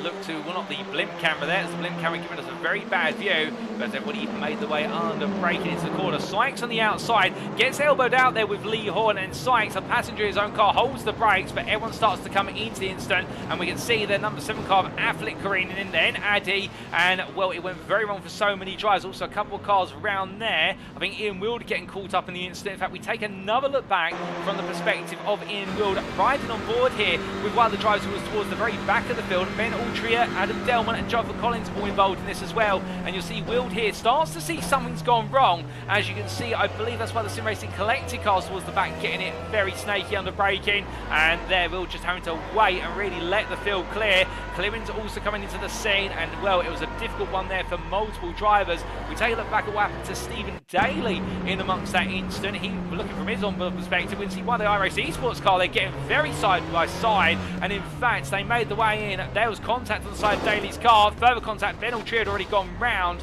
and well, then Daly just trying to find his way through the field and get himself back up to speed. But those were a couple of instances of what happened on the incident in turn number 2 on lap number 1. And as our drivers make the way on around here, we're on lap number 3 now. Racing still continuing, and well, as Jones continues to follow after McCain here, heading up towards turn number 2 they go. Both drivers here, knowing there's further places up the road before the eyes at double Russell Fowler and Lee Horn. And well, as they head into the braking zone, nobody wants to tease out a move right now. But meanwhile, Daniel Fritz does want to tease out a move further down the order. This is the battle for P13 Pro-Am as they make the way in to the Regia chicane. Fritz on the offensive with risky runners with NXTGEN, but meanwhile poor Exeter is going to give Belay every opportunity as the HHR driver now looks looks up the inside. It's going to be tooth and nail on the braking here, but I think Belay might be able to do it versus the Velocity driver as they come on through. Fritz tries to cut back here, remembering that both cars powered by the same Hyundai engine, the 4-cylinder engine with its turbo, and as they make the way up through turn number 5, it is going to be Belay who takes the place of a Fritz as they make the way up towards Ascari. As they now charge on down, next driver behind is Alex Meredith, and Meredith will be thinking about trying to get into this battle as soon as he possibly can, although I don't think he's close enough really to get involved at the moment. He may be a bit more of a spectator for at least the next few quarters, but he'll know there's an opportunity to get involved at some point. But as they make the way on through the Ascari chicane, Rance, meanwhile Chris Rance and the CS Sim Racing with ASR Casey and Mali Motorsport team right now charging on here in the wonderful colour car, and well in the red and yellow, making its way up towards the final corner here. Well, his target is Bernardo Colbe, who is 1.6 seconds up the road and is gradually pulling away, it would seem, at least on this lap. And well, there's still quite a few laps in this race yet, so I think Rance right now has just got to keep his head down, and if anything he might want to work with Belay if Belay gets close enough, as he may feel the Elantra driver is the faster of the two of them as they head on to the next lap. But looking a bit further up the road, this is Lucas Colt for Stone Cold Digital with HHR right now side by side here with Reese Watt as they make the way into turn 1. Side by side, what's going to look around the outside in the Audi RS3 for JW Motorsport. Colt can just tuck in behind here as they come into the corner. Meanwhile, behind that is going to be Cheverton versus Southfield as the Sim Racing Collective Pro driver here, a bit out of sorts in the fact he's a pro in amongst the whole pack of Pro-Ams as they come down towards turn number 2. Southfield looks up the inside here, he tries to go for it late on the brakes, tries to get Colt to outbrake himself. Well, Colt's a bit too experienced for that one as they made the way through turns 2 and 3. They stay as they were, but definitely right now Southfield trying to play the mental games here as they head into turn number 4. But I think Colt's not going to fall victim to them as they come through the first of the 2 Lesbos. But just up the road from them, Reese Watt right now trying to break a bit further away. Got ahead of Colt in the run towards turn number 2, and right now the JW Motorsport driver keeping that momentum of the throttle down. But definitely right now Southfield I think is looking for that move here as they make the way down the Seraglio curve and up towards the Ascari. Side by side they go. Southfield's going to be on the outside here for the Sim Racing Collection. Remember, there's no merit to battling with another driver of a different class in terms of the fact you don't get any extra points for it. The only thing that you will get is a little bit of pride if you're a pro who beats a pro, but you're costing yourself potential race time. Meanwhile, third back here, it's 2 by 2 as Belay goes around the outside of Fritz into the corner of Ascari, and meanwhile Alex Meredith still holding off. Where's there Chris Rance? In fact, I think Rance has lost a place there to Meredith now that we think about their relative positions, and as they make the way on down towards the Parabolica curve, we take a look back at exactly how that move was made, but it was a nice move. And well, we start off with what happened to Chris Rance specifically and how Giorgio Belay got ahead. In fact, this was the run up towards turn number 1 at the starter lap, so this triggered off the chain reaction, if you will, but Belay having the overspeed there and Rance there on the outside, and then it would be Fritz who would battle side by side into turn number 1, but as they made the way through the long right hander here, well, Fritz got ahead initially, but then I think the battling started to go up a notch when they made the way towards the latter half of the lap. And speaking of which, we can then move forward to what happened towards the end of the lap, or I believe we might be able to get a replay of what happened. In fact, no, we cannot. We will try and get that very shortly for you, ladies and gentlemen. But as we return to your live pictures here, we do have had an incident a bit further up the road. Oh, goodness me, and that is Higgins Jr. pointing the wrong way across the middle of the road down the exit of Reggio. I'm not quite sure what's happened to the Sim Racing Collective number 5 Elantra, but it's gone very, very wrong. He was racing at the time in the battle for P3 overall, and as he makes his way on through Lesmo 1 right now, he's dropped down to P16, but that car has seen much better days at the office, and I wouldn't be surprised if that's coming into the pits at the end of this lap. We're hearing that Joseph Doe was dropped to P4, Dan Holland and Bobby Thompson have jumped up to P3, but what exactly happened is the big question. Well, here's a replay, let's find out. Wonder breaking it, trying to go around the outside of Joseph Doe. Well, elbows are plenty, and then the number 19 comes from the inside, but there was contact between Joseph Doe and Higgins Jr., and then further contact from what was, I believe, none other than Jamie Dory tapping the rear Higgins Jr.'s car as he tried to take evasive action. But opportunities are there for Holland and Thompson, it must be said, but for Higgins Jr., it's been a difficult moment in the race as he makes his way down towards what is turn number 9. I'm hearing there's also been an incident for Jonathan Collins, Lucas Colt, and also Michael Leeson, Alan McCain. That's happened off camera further down the road. We will try and understand what happened to them very shortly, because it's all gone wrong for what is a quartet of drivers. But right now, Higgins Jr., who we look at, we're making his way into the pit lane very shortly, and as he does, I believe we do have a safety car in effect, ladies and gentlemen, for the incidents that have occurred on the previous lap. And while safety car makes its way on around right now, you can see it then, Mercedes-AMG GT4 being piloted by our safety car driver of Gaz Williams. And as they make their way up towards turn number 1, we're exchanging the old Porsche Cayman 718 for the Mercedes-AMG machine this season, and well, they'll be keeping the drivers at the best possible pace. But whilst we do have the safety car here, we do have a bit of breathing room in which to talk a little bit about what's happened over the last lap, and we believe the incident that triggered off the safety car was the Collins Colt McCain incident, and we do get a replay of what happened, and here is the replay. Well, Jonathan Collins making his way on down there, and contact with a car that was stricken. So this incident has happened well before Collins has come into the scene of the incident.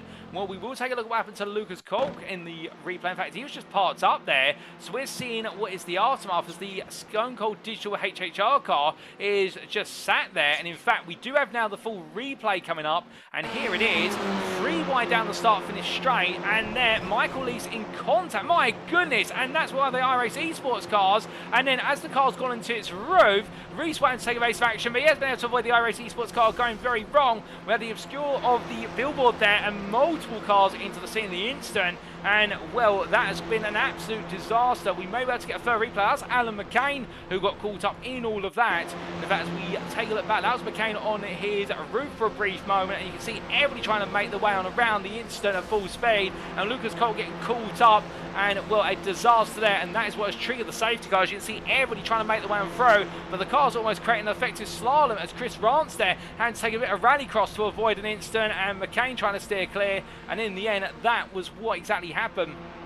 A disaster for multiple drivers there. And as we take a further look back at what happened from another one of our camera angles, the 3-wide battle here, and you can see McCain and Lees coming together, and Lees just being bounced out of the barrier there. A horrific incident, and well, it was for McCain and Lees, one not to be remembered. And then from there, another iRacing Esports car, and that was, I believe, none other than what was, I believe, Smith getting, well, in fact, that was, I say, McCain getting caught up, and, well, all went wrong there for them as we now return to your live pictures, ladies and gentlemen. But a huge, huge incident, and as they make their way on around here, well, we have the safety car still out at the moment, and as they come on through the final corner, well, I do believe, ladies and gentlemen, that we will have the safety car for at least one more lap here as it continues its way around. And to explain the reasons behind the safety car being deployed for that instant versus the instance we've seen early on, the safety car is only deployed in instance where an incident has occurred that has caused a blockage to the circuit. If an incident does clear up of its own volition, i.e. drivers are able to drive onto the pit lane, or alternatively they do decide to tow and it clears the circuit, then we do see the safety car stay in the pit lane. But that instant there, as you'll appreciate, with what was 3 cars stricken across the road as a minimum, well, in the end, and more and more cars getting caught up in the incident, we have had to call the safety car. And like you say, Mark Kent in the YouTube chat, that's a huge incident. And, well, a number of incidents we have seen, including John Higgins Jr. in that side-by-side contact with Joseph Doble, where it's led to Doble falling to a P4 and Higgins Jr. all the way down the order of the P26. But the safety car will naturally bunch the field up here as they make the way on around. But it is now Mikey Doble ahead of the BT Motorsport pair of Dan Holland and Bobby Thompson. And then it is Joseph Doble behind. So we do create the Doble Sim Racing sandwich with the BT Motorsport filler. And then it's Josh Millington P5 ahead of Andrew Pike P6, Gavin Garner P7, Jamie Dory P8, Kieran Sharp P9, and Lee Horn there, the first of the primes, P10 overall. Sam Casey for Next Gen driver, and I think he'll be absolutely pleased as punch with how things have proceeded so far. Of course, he won't avoid to take the lead of the prime class off of Mark Sykes for an instant, which did see him and Mark Sykes come into a bit of contact and may go to the stewards after the races today. But Horn won't be thinking too much about that. He'll be thinking right now about the fact he's got to try and fend off Best the Rest P11 and P2 prime Russell Fowler, the Vonsley Esports driver, who's only got Isaac Doble inches behind him. And in fact, we do have a top 9 of what is pros, and then from P10 all the way through to P25 it is primes here. So right now we've got some huge battles on our hands. And as our drivers make the way on down Serraglio here, all weaving from side to side, they'll be trying to maintain tyre temperature as much as they can, as we do briefly ride on board here with Alex Meredith, the Chemical E Motorsport driver. And well, as he makes way on through here, bobbing and weaving from side to side. It's been a better race at Alex Meredith, this second race of the day, but he'll still know there's still plenty to do out there as they make the way up towards what is turn number 6, going into Ascari. As he comes on through, Katie was comment earlier on in the Facebook chat when we were talking about the incident of lap 1 at turn number 2. Old, but we do love a good bit of drama when it comes to the XTCC, or the drama we've just seen a bit too much, I think, for many. But thankfully, he drives it out the cars and ready to go once again. But safety car is coming in, ladies and gentlemen, and it is now to Mikey Doble to take us to green flag racing once again as he makes his way through the final corner. Of course, he can dictate the pace before we go racing as he makes his way on out here. Safety cars in the pit lane, and in fact, Doble does go green flag racing, so we are green once again here, ladies and gentlemen, as we head on to lap number 8. We've got 4 laps remaining, and immediately Joseph Doble on the offensive here as he tucks in behind with Bobby Thompson. Thompson giving them the bare minimum room as they make their way down the start-finish straight. Side by side, the pair of them go, and as they make their way out towards turn number 1, it's going to be Joseph Doble on the outside here, Thompson on the inside, heading in to the right-hander, but who's going to come out on top here? Who's going to do the braver of the two? Doble, I think, will have to lift off slightly here in order to avoid the understeer that would see him going towards the gravel and grass, and as they make their way through, in fact, Doble does back off and tucks in behind. Meanwhile, further behind, Lee Horn has been able to hold on to the lead of the prime class. He's had a good restart ahead of Fowler, but meanwhile, coming in very hot down to braking, it's Kieran Sharp who's up the inside of Jamie Dory to take P8 and with it now. Dory's trying to come back as Sharp gets too close to the back of Gardner. As they enter Lesmo 1, it's going to be side by side on the brakes here, and Sharp around the outside trying to pick off Gardner. Dory trying to get the inside here, but it's not enough. A bit of contact there, a bit of netco contact between Gardner and Sharp, but they both survive it. Sharp turns in, gets the elbow there for Gardner, and therefore he's going to drop places now as Lee Horn and Russell Fowler pick the way on through, and as the drivers make the way up towards what is Ascari very shortly. He's going to get close here as everybody now settles into rhythm, but Lee Horn in particular, with Fowler and Isaac Doble coming through behind, will now feels like the pressure's on him to try and make haste and break away. All we have to think with the fact he's got Dory and Gardner so close together in front, he's not going to have any breathing room here, and the legs of the Honda are not going to be able to be stretched. Meanwhile, Fowler and the Audi will have all the time of day as they make the way down the straight here up towards the curve of Parabolica as they head towards the next braking zone, where we look from them to your race leaders, and this is Mikey Doble defending ahead of Holland with Thompson still there. It's BT Motorsport 2-3 are trying to make it a 1-2 here, trying to do what Doble Sim Racing did in race 1 of the day, and as they make the way on through the final corner, going to lap number 9, well, the top 3 here all separated in 2/10 if that, and it's going to be Holland who looks on the inside. Meanwhile, Thompson tries to find the gap, he tries to feather the room between the two to make it 3 wide. He can't quite do it, so instead he tucks it behind Holland, decides to give him a little bit of push along here as they make the way out towards turn number 1. Doble's going to be vulnerable on the outside. Meanwhile, Joseph Doble behind, he's a bit too far back to be able to get involved in this, so it's Dan Holland who now takes the lead here as they make the way into turn 1. Covering the right hander, it's going to then be Thompson who comes on through. Mikey Doble drops back to P3, but with all the success ballast in the car, I don't think he's going to mind that for the time being. Side by side in the battle for P4 between Millington and Doble, as it's going to be Joseph Doble on the outside, Josh Millington on the inside. Meanwhile, Pike's trying to make some space as they come into the braking zone, can't quite find it. Joseph Doble parks it on the exit, and as they come out of the corner, Joseph Doble defends now as they make their way in towards the Lesbos. Meanwhile, behind them, Lee Horn still holds on ahead of Russell Fowler and Isaac Doble in the battle for the prime podium positions as they make their way through turn number 4. And as they come through the right-hander and up towards turn number 5, going into Lesbo 2. Well, meanwhile, a bit further behind, Paul Scott here getting raced with Bernardo Colbe. Colbe, meanwhile, trying to fend off Scott and go on the offensive versus Shane Pigott. But it's Colbe who's caught between a rock and a hard place right now, and Scott just seems to keep him in his sights as they make their way down Serraglio. And as they charge on down here, well, Colbe's got the run versus Pigott. Pigott defends in the middle of the road. Colbe's going to be made to take a very tight line into Ascari, but to be fair, it's not impossible. You just have to be very forceful here. Here's the number 96 Elantra as they come through the left-hander, side by side, takes plenty of apex go. That may be an automated slowdown, but there's contact between the two of them, and Colbe goes straight on here. He rejoins further contact with Pigott, and what this is going to do is going to give Paul Scott the opportunity to get involved. 3 wide as they make on the head down. Scott on the outside, Colbe in the middle. It's going to be Pigott on the inside as they head on down towards the final corner on this lap, and as they make the way in, Scott versus Pigott, contact between the two of them, side by side on the braking. Through the right hand they go. Shane Pigott defends well. Rear brake disc absolutely glowing red hot there for the Veloster. He he goes a bit wide. Paul Scott follows him. Meanwhile, Colby tucks in, and as they make the way onto lap number 10, you could not make this up. All three of them survived. I don't know how they managed to survive that, but they did, and immediately Paul Scott going back on the offensive here as he makes his way down. Colby backs out as they head across the timeline and onwards towards turn number 1 for the penultimate time in race number 2. He's got the overspeed here. He may just be able to jump ahead as they power the way on through. Meanwhile, up the road, Joseph Doble right now in P5 finds himself falling more and more back into the clutches for a defense of P5 rather than offense of P4. As you can see here right now, it's Pike looking around the outside. Under braking they go. Pike gets head on the left of your picture, but will he clear the corners ahead? That's the question. And no, he doesn't. He goes side by side.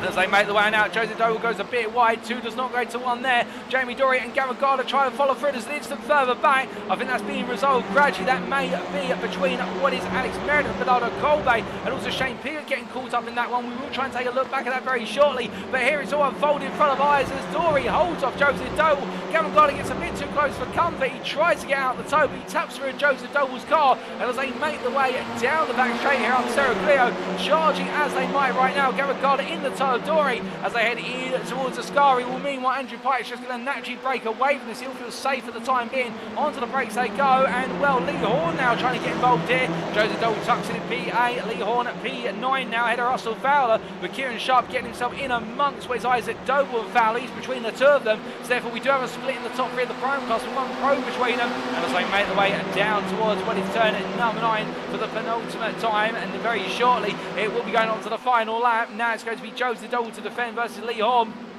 They head on the brakes, and where it is Joseph Doble here who keeps Lee Horn at bay. Kieran Sharp can't find his way on through, and as they make the way onto lap number 11, well, now the gloves will be off between all the drivers, and they'll be thinking about the final lap and those last-ditch overtakes. As meanwhile, Georgia Belay makes his way side by side here with Daniel Fritz onto the final lap. These two battling for P13 in the prime class. Unlucky for some, but they'll feel as though luck's on their side as they head up towards turn number 1. It's Alanja versus Veloster. Veloster's got ahead initially in the form of Fritz, but Belay in the HHR machine with Stone Cold Digital may be coming back in very shortly as they make the way into the braking zone for what is turn number 2. It's a very long way to go, and well, before they get there, meanwhile making the way to turn 2, it's Millington around the outside looking here versus Mikey Doble. He can't quite find it. Meanwhile, Joseph Doble here battling with Lee Horn for P8, and Horn trying to go all the way around the outside. This is a dangerous spot for Horn to be in, and look at this for Russell Fowler. He makes it 3 wide. He has to back out there. There's not enough breathing room into Lesmo 1. He was trying to make it 3 wide into Lesmo 1 to try and take the place of what was Lee Horn there, and also Joseph Doble gets the better run off of Lesmo 1 as everyone starts to go wide. Meanwhile, behind them, it's a JW Motorsport traffic jam here, as it's going to be Manners around the outside of Willis Jones with Watt also in the wings. They're all fighting for what is P4, the right to be best the rest off of the podium here. Nobody wants to take one another out. I think right now the team principal in the garage is going to be an absolute tendrils here with regards to the fact that the 3 team drivers are all close together and fighting each other, and as they make the way into Ascari, well, it's going to be a dart to the inside for re-swap, but Manners covers him off. Meanwhile, Jones it falls short as he's got Paul Scott over the back of him, and as they make the way through, it's going to be a run wide there. I do believe that's a run wide for the car, the Audi, of none other than re-swap. But meanwhile, coming through the final corner right now, the checker flag awaits them. It looks to be another 1-2, but whereas previously it was a double sim racing 1-2, this time around it's a BT Motorsport 1-2, and it's going to be Dan Holland who comes on home ahead of Bobby Thompson, followed up by Mikey Doble who makes it the final spot of the podium. Josh Millington P4. It will then be Andrew Pike who holds on for P5 ahead of Jamie Dory P6, Gavin Garner P7. Lee Horn takes his first win of the season, and I think with it his first prime win of the season, first prime win in his career. P8 ahead of Joseph Doble P9, Russell Fowler P10 who takes second place in the prime class. Vester SP11 Kieran Sharp, Isaac Doble rounds up the prime podium, P3 in class, P12 overall.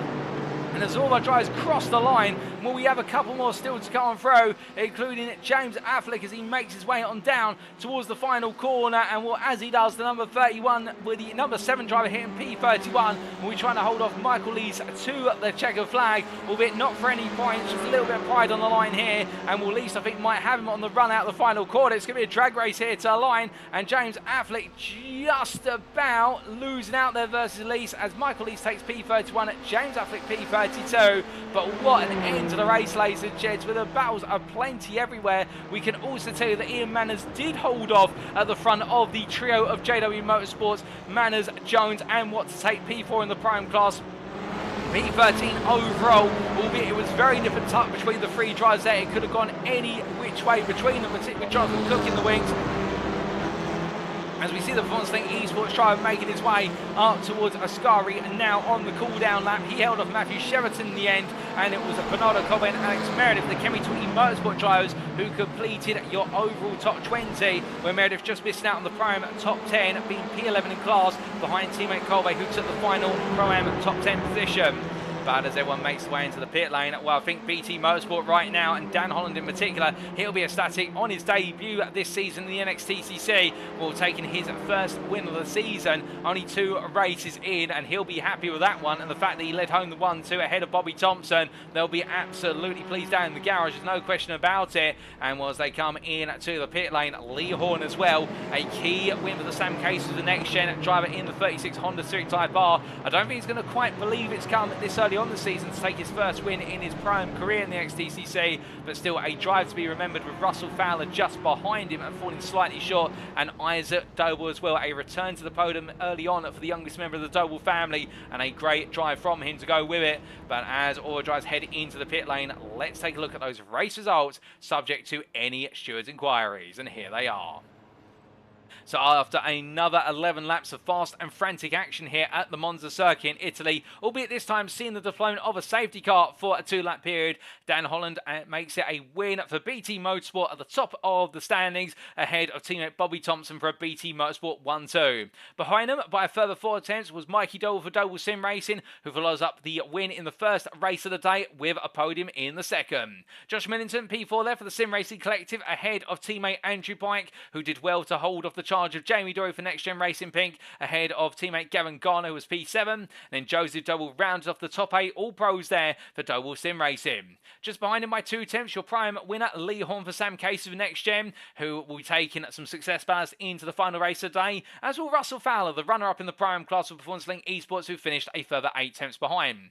4 attempts off of them, Bester SP11, Kieran Sharp for the Sim Racing Collective, with Isaac Doble P12 there for Doble Sim Racing to complete the prime podium of Lee Horn, Russell Fowler and Isaac Doble, and then completing the prime top 5, Ian Manners and Luke Jones for JW Motorsport, both of them. Behind them, their further teammate of Reese Watt P15, and then Paul Scott P16 there for Sam Case of Next Gen, not quite able to get into that top 5 prime fight right at the end, but was right on the fringes of doing so.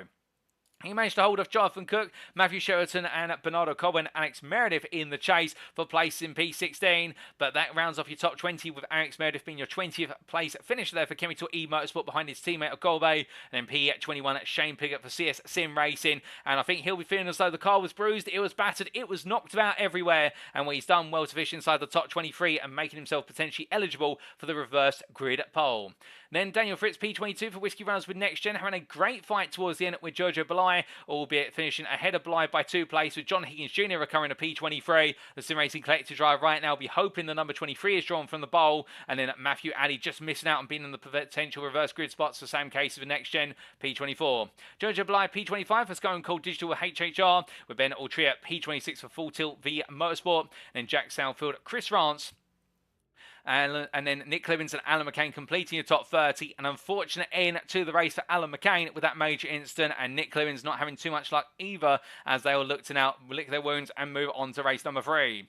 Michael Lee's P31 there ahead of James Affleck in that late last minute battle to the line, then finishing a lap down CS Sim Racing with ASR, Casey and Mally Motorsport in wheeled P33. 3 laps down Adam Delmont along with Mark Sykes. There are 2 Mark Sykes design drivers having very different races compared to their race ones, and then we can see finishing at 6 laps down both Jonathan Collins and Lucas Culp, who will both be classified as non-finishers as they did not complete over half the race distance. And then Stephen Daly, the earliest retiree, 1 lap into the race. It was an unfortunate race of the Team 4XR by KC Motorsport driver, and he'll know he's got always work to cut out for him now as he goes into race number 3.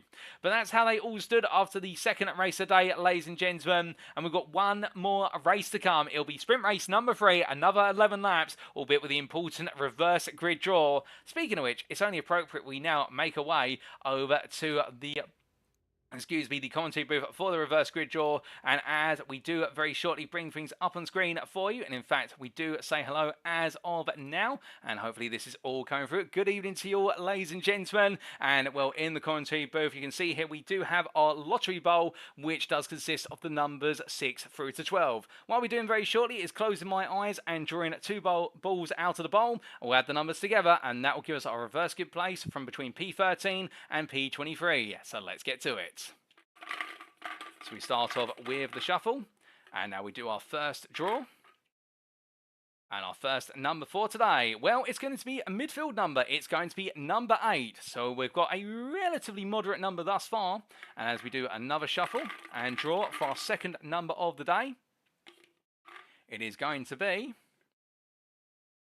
the number 6. So interestingly, we've actually got quite a short reverse grid, one of our lowest of the season that's possible, and indeed it will be number 14. So P14 will be the reversal position, and Luke Jones right now, he will be taking pole position for the final race of the day. Or I think Reese will be looking at his teammates of Jones and Madison thinking, why couldn't he come with them to the front row of the grid? But it's going to be a JW Motorsport lockout on the front row, and Luke Jones will be a pole sitter. So we'll be back approximately 10 minutes time, ladies and gentlemen, for our final race of the day. We'll see you shortly.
Alrighty, ladies and gentlemen, we are back then for the build-up to the final race of today. Race 3 of 3 here at the Monza circuit in Italy. And well, what a thrilling first two races we have had. We've had a relatively calm and sedate race number 1, albeit with some major battles under the braking. And in race number 2, the fireworks kicked off with plenty a major incident. But in both races, we have seen a 1-2. In race 1, it was a 1-2 for Double Sim Racing. In race 2, it was a 1-2 for BT Motorsport. Could we see a third team make it a 1-2 in race number 3? Well, I think the Sim Racing Collective would like to think that odds are pretty high. Speaking of which, joining me in the commentating booth right now is the father of the Sim Racing Collective, driver John Higgins Jr. It's none other than from Higgins Automotive, John Higgins Sr. Good evening to you, John. And as we get ready to go race it today, what a set of races it has been thus far. Good evening, Paul. Yeah, I think that's been some tremendous racing tonight. Particularly the first race I thought was tremendous. Second race has kicked off a little bit, but it's always going to, isn't it? You know what I mean? It's Monza without the chicane. It's so fast.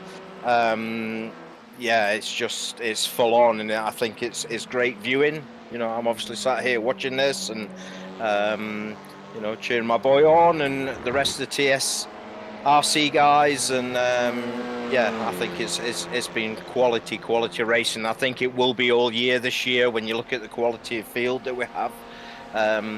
This year it's just, yeah, absolutely immense, and you know, to see Bobby and Mikey, you know, it gives the opportunity for guys that wouldn't necessarily have the opportunity to race these guys. So yeah, fantastic, great broadcast, great to be involved in it, obviously a series sponsor, and yeah, just loving the racing, man. It's awesome. Oh, indeed. And speaking of which, come the end of today's broadcast, and in fact, the end of the racing for today's broadcast, I believe at the end of each round, you're going to be doing a little bit of a Driver of the Day nomination. Yeah, I spoke to Jamie midweek. I think it's mainly I think it's for the Pro-Am side of things, Paul. So there was talk about they weren't going to call it the Pro-Am. It was going to be the Higgins Pro-Am Championship or whatever it was going to be. But yeah, I will nominate a Pro-Am driver of the day at the end of each Tuesday racing. And we will organise a small trophy or a plaque or whatever it's going to be, and that'll get sent out to whoever I think is the driver of the day. So I've got some thoughts in mind already. I think there's been some awesome showings from the Pro-Ams already, and yeah, let's see how race 3 goes. Indeed. Speaking of which, we're only 20 seconds away from going to the grid for our final race of the day, but we'll catch up with you after the third race to get your thoughts on the driver of the day in the Pro-Am class. Look forward to it, dude. Great broadcast as always. Alrighty, take care, John, and we'll catch you at the checkered flag. Thanks, buddy. Hearing there from John Higgins Sr., the head of Higgins Automotive and leading the sponsorship and collaboration between Higgins Automotive and NXTGEN Racing for Season 4 of the NXTCC. And talking there about the fact he's been enjoying the race, and indeed the Higgins family have been big supporters of the racing from Season 1. And we'll come back to that driver of the day discussion at the end of today, but it's now time for us to head to the grid for the final race of the day. Speaking of which, this is how they line up. It's a JW Motorsport 1-2. Luke Jones ahead of Ian Mansworth, top 14 inversion. And then we have Isaac Dole behind, making the top 3 Pro-Am drivers, followed up by Kieran Sharp on P4.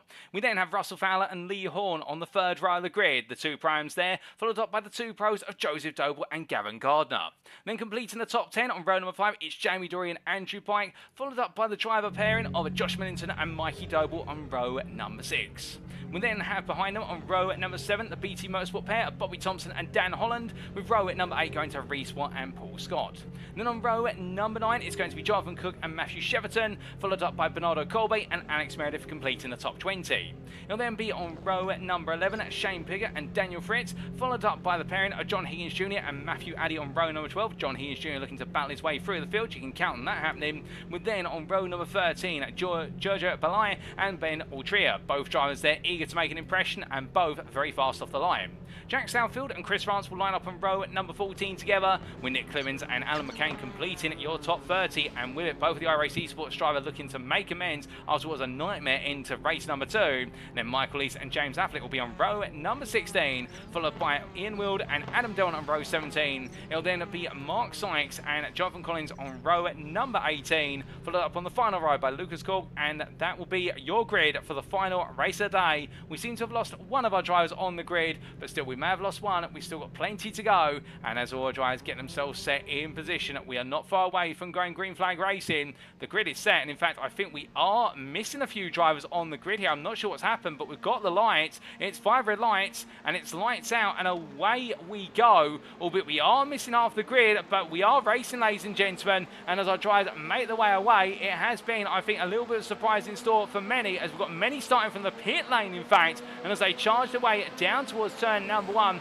it is going to be Fowler and Doble who are getting ahead of what is their Manners, with Manners having a slow start off the line as they head into turn number 1. Meanwhile, Joseph Doble got multiple cars off the road there, in fact, as they all come through the right hand of turn number 1. I'm trying to understand who exactly has gone off there. I think Jonathan Cook has fallen his way by the wayside, and I think, in fact, we may, as our drivers make their way up towards turn number 2, onto the brakes here. We've got further cars making their way into the pit lane here. I think things have calmed down. We are going to try and get a word with race control when we can with regards to what's happened here, ladies and gentlemen, but it seems to have been a bit of drama. I do wonder what exactly has happened. We are going to try and find out as soon as possible for you, but definitely not the way anybody expected this final race of the day to start. I think we are potentially getting a red flag in this race, and we might be seeing a restart here with regards to the final race, because we clearly have had quite a few drivers not make it onto the grid, and at the end of the day, we don't want this race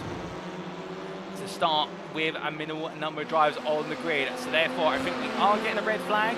We will be back in approximately 5 to 6 minutes time, if not with live coverage again, with an update in the chats respectively, whether it's on Facebook, Twitch or YouTube, as to what's going on. But we will see you very shortly, and we do apologise for this. Something's gone wrong, but things do go wrong, and we're here to fix it.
Alrighty, ladies and gentlemen, we are back once again for our second attempt at the build-up to race number 3. And, well, we do apologise for the inconvenience of having to red flag race number 3 to explain for the uninitiated as to what happened, as we are now only approximately about 3 minutes away from going racing once again. We had an issue with our race direction software that we do use for the purposes of running the races and ensuring they're stewarded as per the rule set we have, and therefore what we had to do was essentially require all drivers to leave the race lobby, as we weren't able to police the race as was expected. What it also did mean is that the race started prematurely, whereas we were meant to hold the grid to enable all of our drivers to join on the grid. We only had approximately 23 drivers out of the total of 38. So to put 2 and 2s together, it would have meant we'd had a diminished race for you from the outset, and then we wouldn't have been able to keep track of the race in action from a shooting perspective. So therefore that's why we decided to go with the restart. So therefore it does mean that we're a little bit behind schedule, but I'm sure you'll forgive us for the fact that whilst we are waiting, well, we've got plenty to build up an appetite with regards to racing. And remember, this is only round number 1 of 10 rounds this season. And much like we heard from John Higgins Sr. earlier on, talking about the fact the racing has been absolutely fantastic. We've seen so many of you in the respective chats, particularly in the YouTube chat, as we say hello to Sharpie1486 and also there Andrew Pike and Ben Altria. Oh, you've been enjoying the racing from start to finish, and also we do say hello in the Twitch chat there to Corned Boss, and also I do believe to Catherine Meredith in the YouTube chat, who is cheering on Alex Meredith. But this time, the second time we're trying, I think we will get a green flag with regards to the racing, and if not, well, we also do have a third attempt, of course. We do always do things by the 3 strikes rule here at NXTGEN Racing, but hopefully we won't need to have another red flag. But as we do look to reswap, making his way on around here right now, the sole JW Motorsport driver who will not be as part of the reverse grid starting up towards the front. Instead, he'll be starting from P15 on the grid. He'll know that all his work is cut out for him in terms of the fact he has got a huge way to come through the grid if he wants to take Pro-Am victory, or at least a Pro-Am podium in our final race of the day. But still, we know one thing about reswap, and that is he is absolutely stubborn when it comes to having the odds against him, and he will find a way to charge on through. And indeed, as we say hello there to Terrible Shock, I believe that's Terrible Shock X, who says, what's good? Well, we see Handsome Stew replying, pizza is good indeed, pizza is good, particularly authentic Italian pizza, I must say. If you've never been to Italy and had Italian pizza, definitely recommend doing so. And well, we're not going to get too many Italian stereotypes or national treasures in the mix right now. What we can tell you here is that we can see a good number of our drivers enjoying the Italian sunshine. It is getting late in the day as well, with the sun gradually settling here on the simulator. And as we do see Jamie Dory making his way around in the number 1 car, retaining the door number 1 from last season. Well, 30 seconds between him and heading to the grid. And can he have a better race 3? Given the fact races 1 and 2 haven't been too bad for Dory, but they haven't necessarily been the race results he's wanted straight away.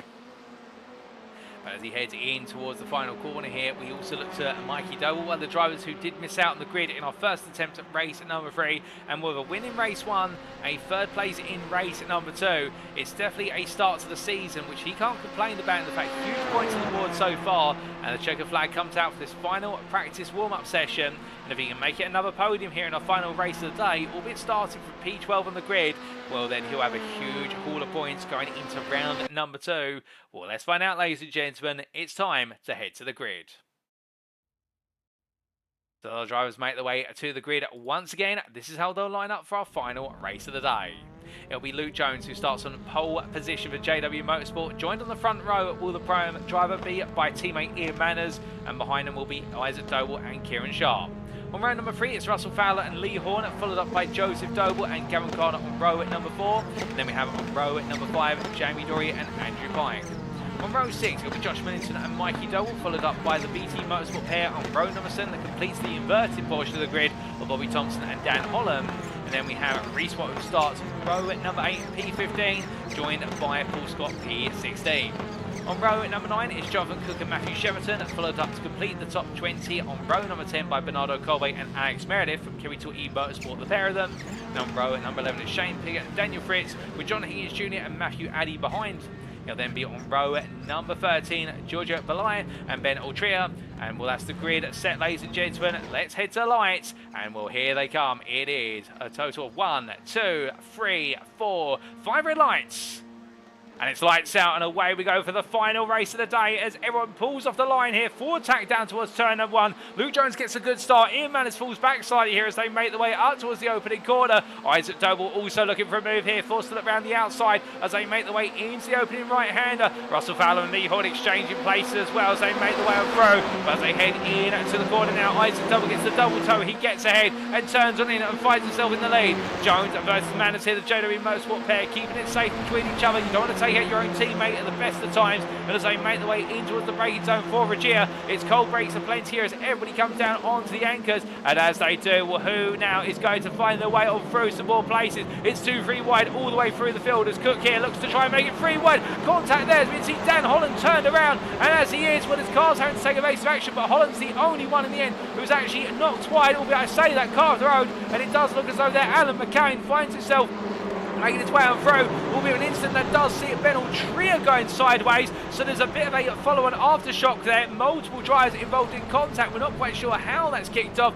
but what we can see, it's gone very, very wrong in amongst the midfield towards the back, and meanwhile looking back up towards the front of the field, charging their way up towards the Scurry right now. Well, Russell Fowler's got Gavin Gardner looking for a move, albeit it's going to be Fowler and Horner side by side here under braking into a Scurry, and as they come through, Fowler defends it to hold on to full place of the prime cars. But the top three primes and leaders in this race are breaking away, and Russell Fowler right now being the fly in the ointment here, the cork in the bottle that is causing the rest of the field to lose the top 3. And well, to be fair for Isaac Doble right now, he won't be complaining at this, nor will Jones or Manners as they make the way into the final corner.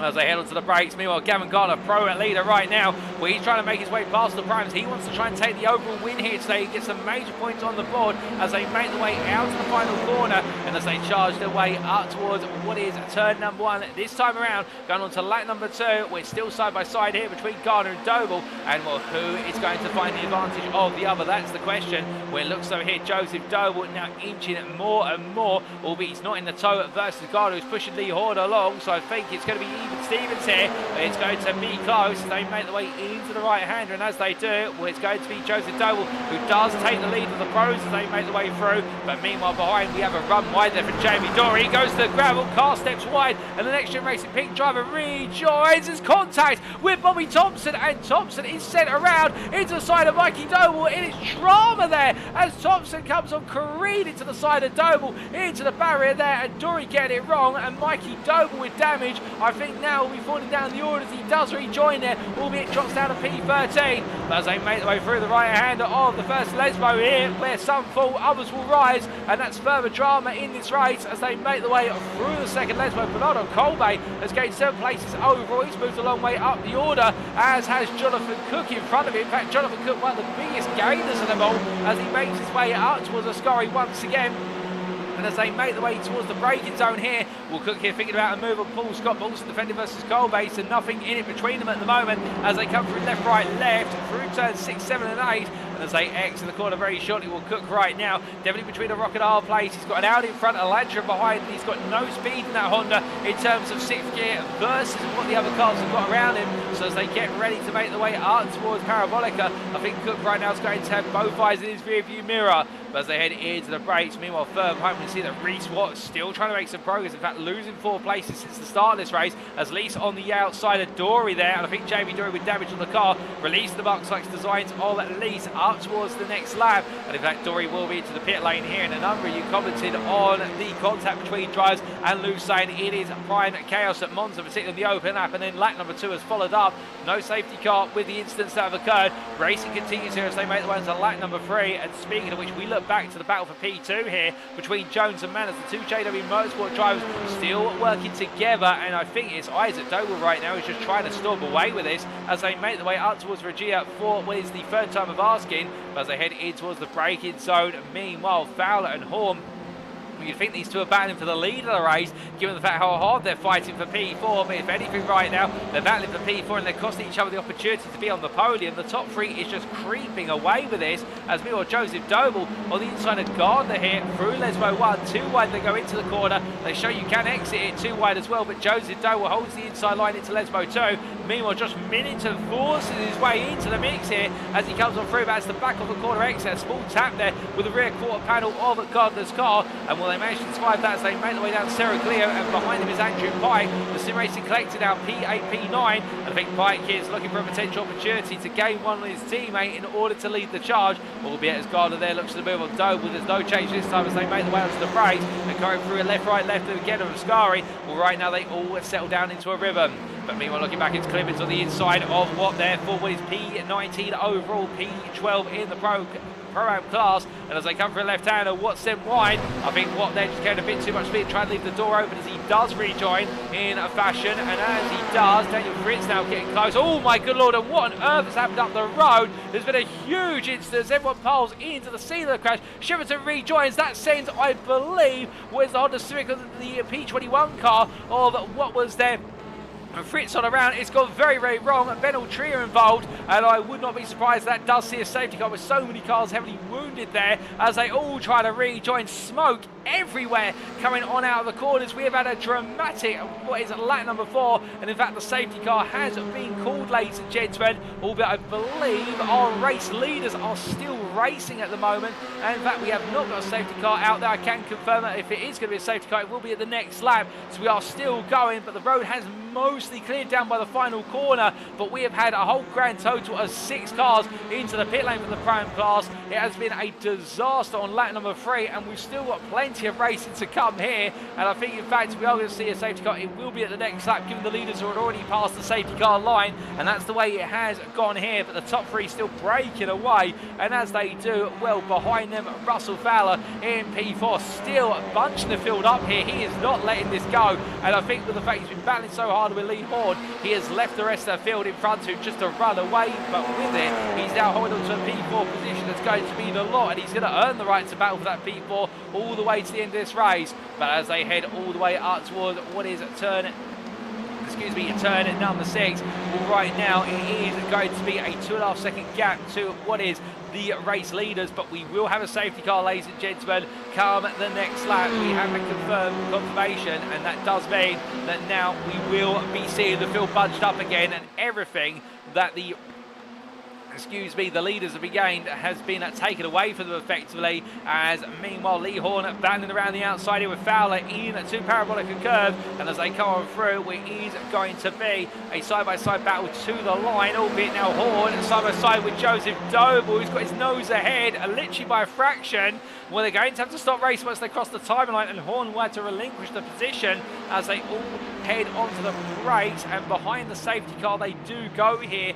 as all the drivers just gradually bring the tempo down, and well, that gives us a breather, and well, with all the time in the world, we're not going to get a big enough breather here to save my vocal cords. What we are going to do is get enough of a breather to take a look back at exactly what happened over the opening laps, and well, we start off with the instant between Clemens and Dan Holland on lap number 1, and here is the replay of what happened. In fact, Dan Holland had already gone around, and Clemens in the end in contact there with Holland, who rejoined. Clemens putting the warning lights on immediately, so it went wrong for Dan Holland very quickly indeed, and then we saw Ben Altria being caught up in further contact there at Lesmo 1, so it ended up in a bit of disaster for all of them.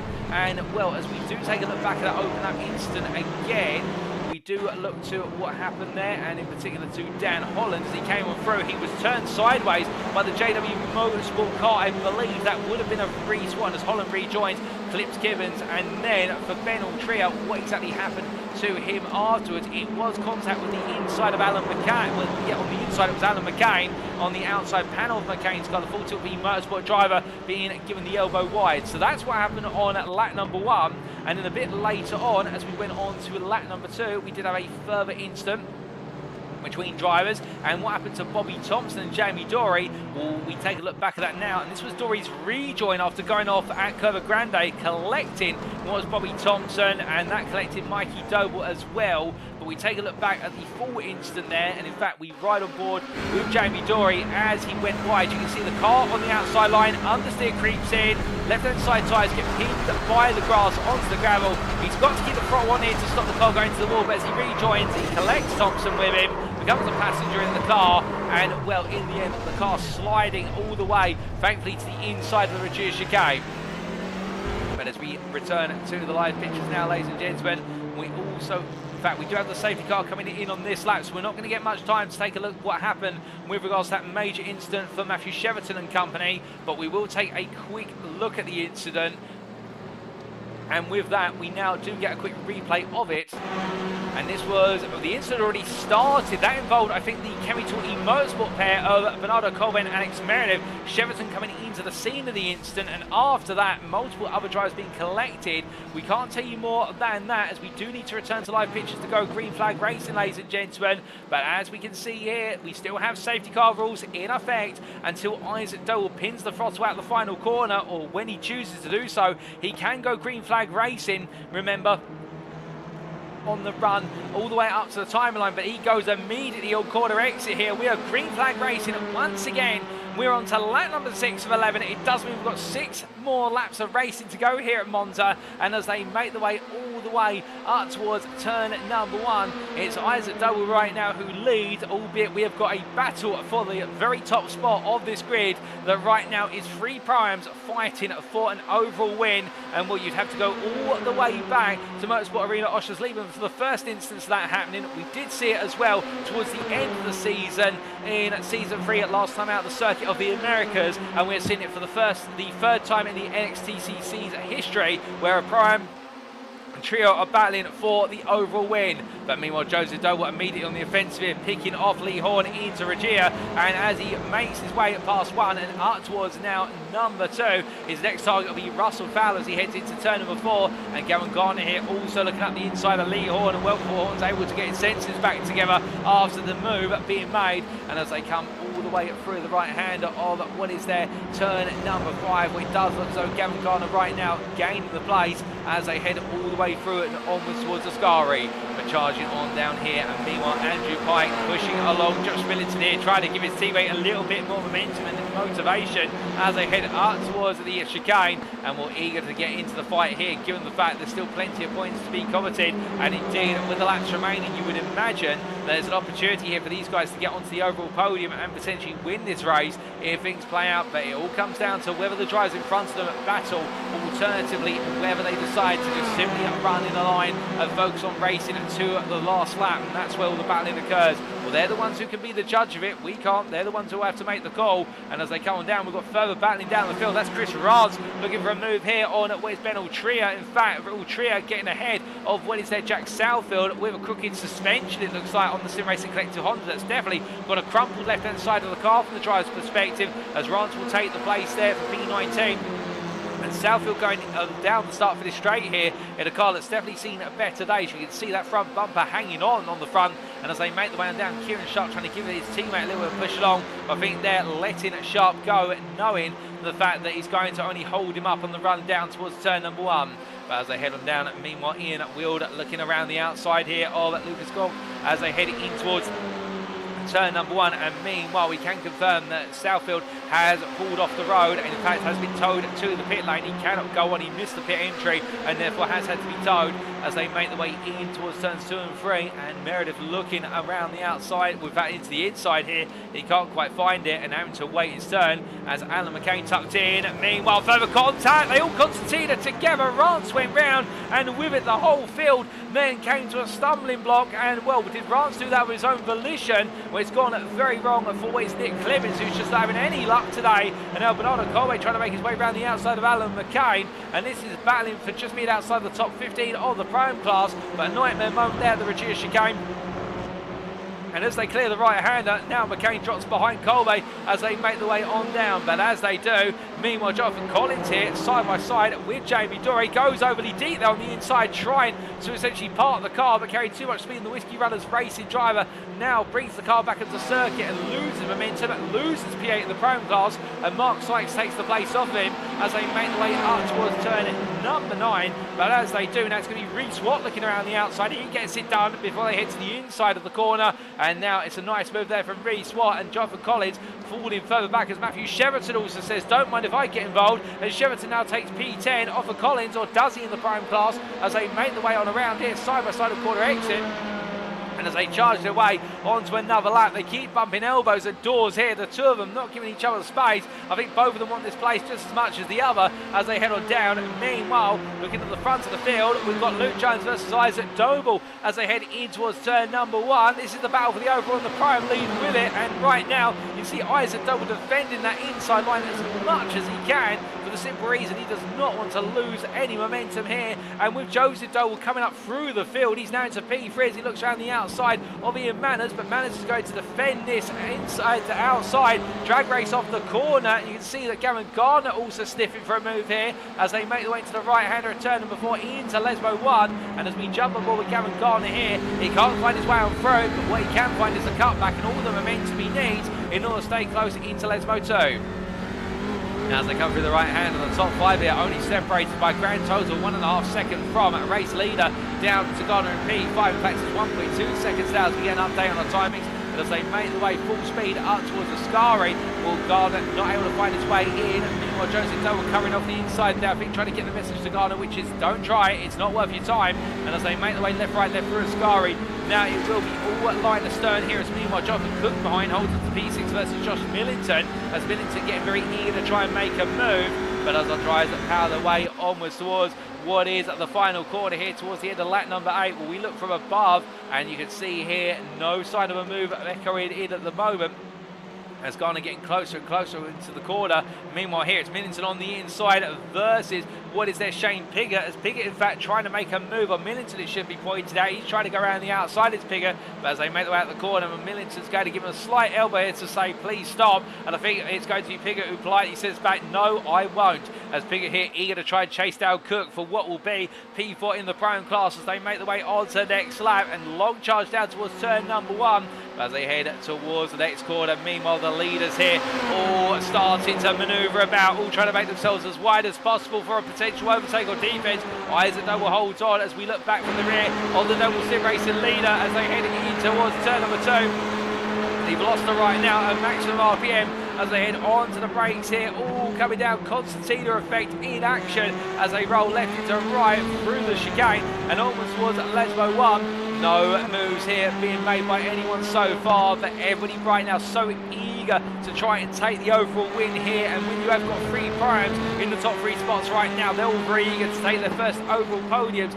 of their respective NXTCC careers as they come out of what is turn at number 5. And you've got to particularly feel for the JW Motorsport pair of Luke Jones and Ian Manners, given the fact that Reece Watt is the only driver in their team to have taken an overall podium. In fact, he was overall winner at Oschersleben in season 2, race number 3 there, and therefore right now they want to also notch their names into NXTCC history. But as they come through the Ascari chicane this time around, they stay as they were, all 5 drivers together, and it's great to see 2 Velosters ahead of a Honda, followed by an Audi, then a Veloster. The Veloster has been very strong here today, surprisingly strong in the race conditions, it must be said, but right now all the manufacturers being represented here as they head in towards the next braking zone. The only one not there is the Elantra, and the first Elantra you'd have to look a bit further back all the way to what would be, I do believe it is Andrew Pike. But as they come out of the corner here, meanwhile speaking of Andrew Pike, here he is in P9, chased after Shane Piggott and Josh Millington, and well the 2 Sim Racing collector drives sandwiching what is their Piggott as they make their way on to the next lap.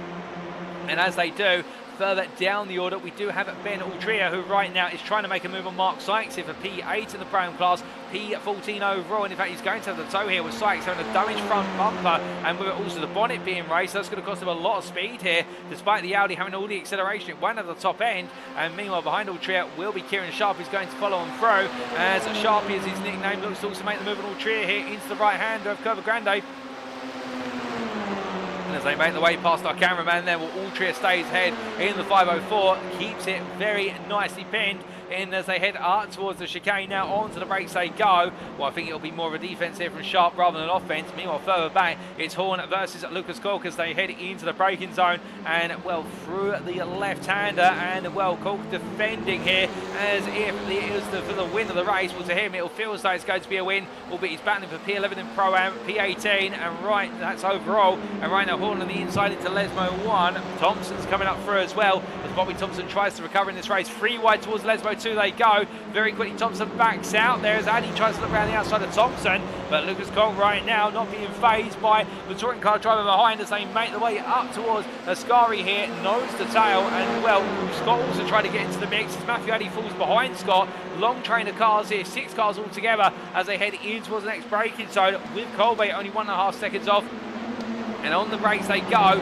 Well, nobody here trying to tease out a move. They all stay as they were as they make the way through the chicane and onwards towards what is Parabolica Curve. And as they do, meanwhile, we look back to your race leaders, ladies and gentlemen, as they make the way towards the end of lap 10. Final lap coming up, and it's Isaac Doble who holds on to the lead here. And do keep in mind, Isaac Doble, I do believe, has yet to notch his first Pro-Am win, let alone his first overall win in his NXTCC career. And right now he's going to try and do both in the final lap of today as he heads onwards towards turn 1. He's got Jones and Manners behind. Gavin Gardner also trying to get into the mix. In fact, Gardner peels out to the outside with the overspeed in the Audi. He'll be hoping he can try and pin it all the way through. As we can see there, Jones now really defending well. Manners also holding on the inside line. And as they come out of turn 1 up towards 2, well, Gardner is still there. I think he will have the overspeed to beat Manners into the braking zone, or at least take the inside line. They're going to be too wide into the apex as they exit. They're still too wide as Gardner there, made to take all the racing room. Jones gives him the space, to be fair.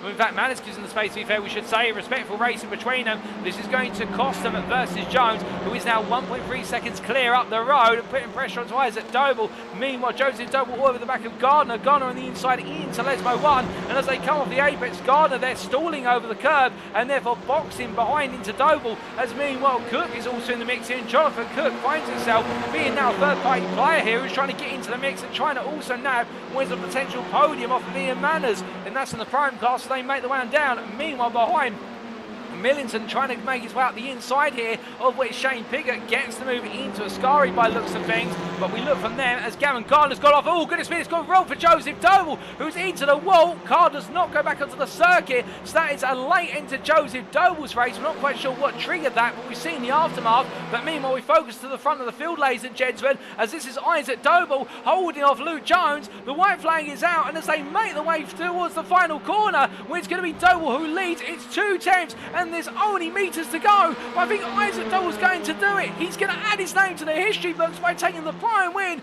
but also becoming another prime overall winner here ahead of Luke Jones P2, Ian Manners P3, and it'll be Gavin Garner who takes the Pro Class win P4 ahead of Jonathan Cook P5 as they make the way on down. Josh Millington P6, Shane Piggott P7 ahead of John Higgins Jr. who makes it onto the Pro podium in P3 in class, P8 overall, Andrew Pint P9, Matthew Sheraton P10, Reece Watt P11 ahead of Jamie Dorey, and it'll be Kieran Sharp, Ben Altria and Mark Stokes to complete your top 15, and then still just finishing their races will be Daniel Fritz P27 there as he crosses the line for Whiskey Runners for Next Gen ahead of Chris Rance, and Chris Rance having a difficult end to his racing today, but ahead of Giorgio Palai, and then it will be coming home P30 very shortly what will be Jonathan Collins, who will be our last lead lap finisher here as he makes his way to the timing line. And will the 1-2-3 driver definitely having a race that has proven to be a challenge, but known as a lot of pace in the car, but he just needs a clearer day and involved in a lot of the incidents here today.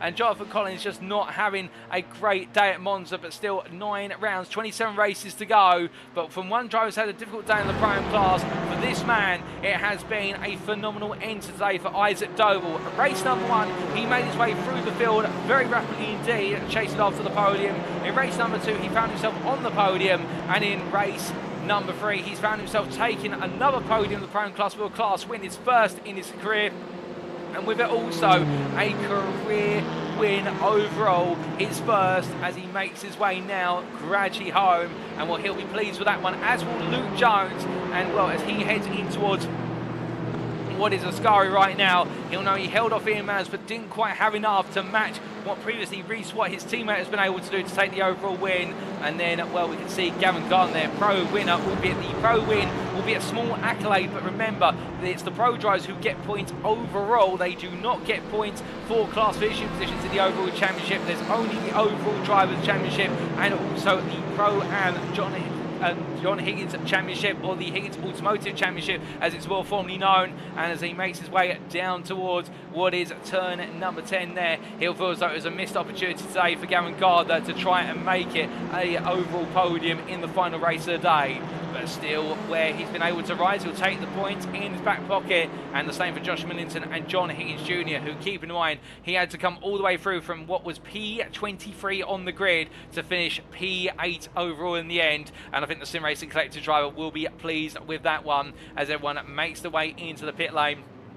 And as they all come on down, where it has been a challenging race for so many in this final race of the day. But still, Monza does throw a few spanners into the mix. And, well, they'll be hoping that perhaps it'll be a little bit tamer next time out. As, well, we now look to the race results, subject to Eddie Stewart's inquiries. And here they are. And after our final 11 laps of racing here today at the Autodromo Nazionale Monza, we can see Isaac Doble there confirmed your winner overall for Doble Sim Racing, and with it your Pro-Am winner ahead of a top 3 overall of Pro-Ams. Luke Jones for JW Motorsport completing a 2-3 ahead of teammate Ian Manners. Gavin Gardner, your Pro winner in this final race of today, P4 there for NXTGEN Racing Pink, in the end holding off Jonathan Cook to the line, with the Performance Link Esports driver getting very feisty, and I think he's going to take a lot of motivation from today and momentum into round number 2 a week from now. Josh Millington at P6 there for the Sim Racing Collective ahead of Shane Piggott, and a great performance of Shane Piggott after all the difficulties at the first 2 races of the day. In race number 3, it all came through for the CS Sim Racing with ASR Casey and Manny Motorsport driver. John Higgins Jr., a great recovery drive to P8, given his starting position of P23 ahead of teammate Andrew Pike for the Sim Racing Collective, and Matthew Cheverton completing overall top 10 there for Aztec Racing. And then Reece White for 3 temps down, P11 at best the rest there, not really able to gain too much ground given the intervention of the safety car and the fact he lost a lot of ground in the first half of the race. Jamie Dory P12 for NXTGEN Racing Pink ahead of Kieran Sharp, the Sim Racing Collective driver, holding off Ben Altrier and Mark Sykes there, with the 2 of them completing the top 15 for Fulfil v Motorsport and Mark Sykes Designs respectively. Then to round out the top 20, it was Russell Fowler ahead of Lee Horn, with Lucas Cole enjoying some great battling with Lee Horn and Bobby Thompson. And Bobby Thompson just behind him, P19 for BT Motorsport ahead of Matthew Addy, P20 there for the Sam Case with NXTGEN team driver ahead of teammate Paul Scott, P21. Mikey Doe in the end at P22 after that incident between Dory and Thompson and himself in the early stages of the race. And Bernardo Colbe, P23 for Chemical E Motorsport ahead of Ian Wild, with the CS Sim Racing with ASR KC and Manny Motorsport driver holding off Alan McCain at the end. And then we saw Joseph Doble with that last lap incident costing him very dear for Doble Sim Racing ahead of Daniel Fritz, Chris Rance, Giorgio Belay and Jonathan Collins to complete your top 30. And Alex Meredith, the final finisher on the lead lap, P31 for Chemical E Motorsport. Jack Southfield at P32 for the Sim Racing Collective, 4 laps down the end, an early retirement, and it was the same there for Michael Lees and Mark Sykes Designs as it was for Nick Clewins. They'll all be classified as finishers, however, as they did complete over half the race distance. And then we come on to our retirees from this race, or our non-finishers, given they did retire before the halfway point, and that was Adam Delman, Dan Holland and James Affleck out of our 37-car grid. In the end, we only did see a grand total of 31 make it to the checkered flag, and 34 will be classified as race finishers. So a dramatic end to the racing in our final race of the day, and I do believe we may get a word from what is John Higgins Sr. with regards to the driver of the day in the Pro-Am class shortly. But just before we do, ladies and gentlemen, in fact we will get that before we go into our interviews. Speaking of which, all the racing may have concluded from today, but we've still got our post-round interviews with our drivers to come, of which we'll have 3 drivers from up and down the field coming to talk to us in the commentary booth in due course. We'll be back for those in approximately 10 to 15 minutes time. Don't go anywhere, you won't want to miss them.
Alrighty, ladies and gentlemen, without further ado, it is time for us to get ready for our post-round interviews. But just before we do those, we do need to announce our driver of the day in the Pro-Am class and the first recipient of the Higgins Automotive Driver of the Day Award. So joining me in the interview room now, or the commentary room, first and foremost, is none other than John Higgins Sr. Welcome back again, John, and well, what a race 3 we had. Oh, it was crazy, Paul, wasn't it? It was just, yeah, it's just front to back. And, you look at, some of the top guys got completely wiped out. Junior got wiped out, starting from grid slot 23, got wiped out, and then come back. But listen, I'm going to call this out on the stream. I called his top 12 finish before the race even started, and then he finished P8. So I'm so proud of him. I think he drove an absolute blinder. His head was down after race 2, and yeah, I think it was pretty. I think the racing has been absolutely tremendous. I think there's a lot of people that need to just restock on things, and you don't need to send some moves where people were sending them, particularly around Monza. But look, it is what it is, and we've come through it, and I think the racing was absolutely superb to watch on the stream, and credit to everybody that's involved in it. So. Oh, most definitely. And speaking of beaming with pride, you're proud about Junior's recovery in race 3, but who today in the Pro-Am class should be proud of their performances? Mate, I've got a list of people here. It could have gone to anybody. You look at Mark Sykes's performance in the first race. I thought he was just absolutely on fire to get, I think, was that top 10? Did he finish 10th or 9th? He did indeed finish 10th. He finished 10th. And when you look at the class of the field from in that first race from 1st to 15th, and I've raced with most of them and know how quick you need to drive and stuff. And I think Mark's done a tremendous job of finishing where he did do. So he was one on the list. I think he was very unfortunate to get taken out in race 2. No fault of his own at all. When you watch the replays, you'll see it's no fault of his own. I think Lee Horn has had an absolute tremendous night. Again, I think he's been taken out in the 3rd race through no fault of his own.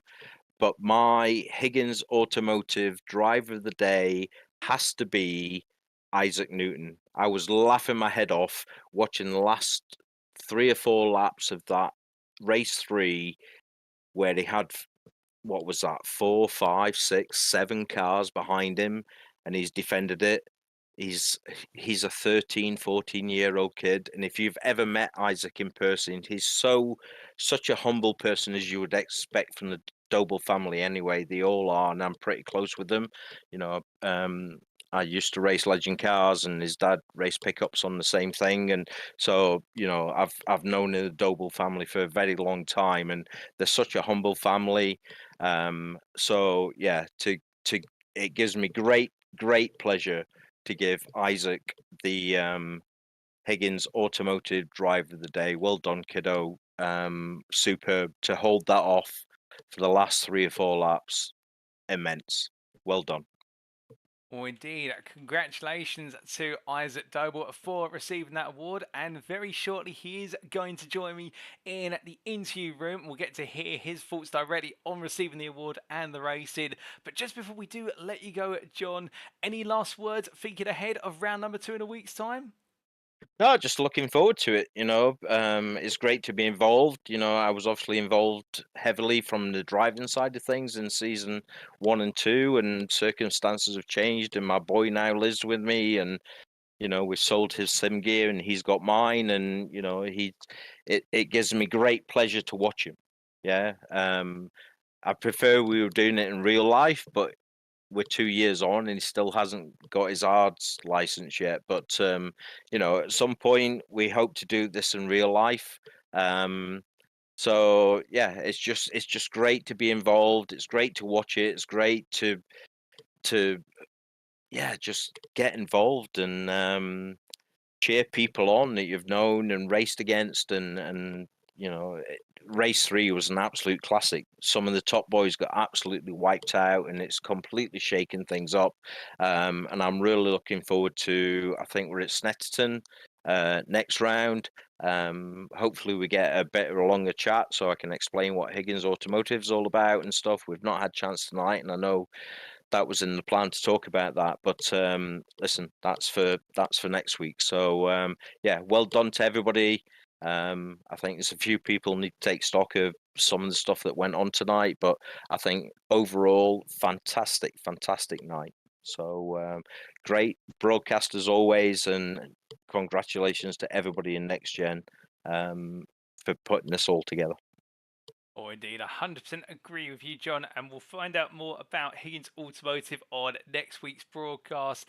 But with that, we look forward to you joining me once again in a week's time. And now we turn our attentions to our first interview of today, Isaac Doble.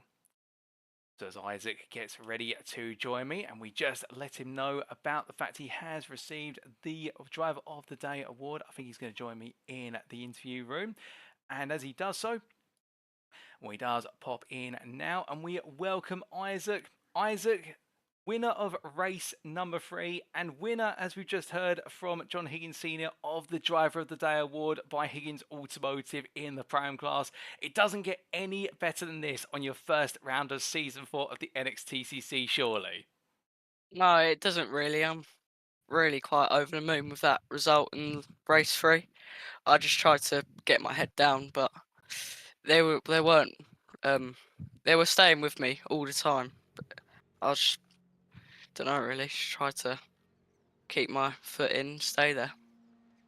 Oh, most definitely. And I think that's really been the definition of your night, in the fact that in qualifying, we saw you have a very difficult qualifying session, putting it P28 on the grid. What happened in qualifying? Yeah, quali was a weird one because I just did not get the lap together at all. I was trying my best to get slipstream, which didn't work out for me, unfortunately. So not finding the slipstream in qualifying, but going into the race, in race number 1, the fire was in your eyes immediately from the outset, making places. And by the end of it, even though there was no safety car or no major incident to mention, you finished P13 and really charged onto the podium. Yeah, I got a great start in that race. It was really enjoyable. I think off the line we were 5 wide going into the first corner, which was a bit scary. And then in that race I just tried to get my head down, pick up the pieces of other people's incidents and just try and make my way up to where I think my pace should be running. Now, with that, you've gone with the Veloster this season. The whole of Doble Sim Racers moved to the Veloster from the Elantra last season. How have you found the car? Because it looks very quick today and very comfortable in your hands. Yeah, I'm really enjoying this car a little bit more than a Honda, I'd say. It's just got a nicer feel to it, like more of a consistent feel. I feel like I can push it a little bit more without pushing it too hard and crashing. And with all 3 of us running it as well, it's pretty good.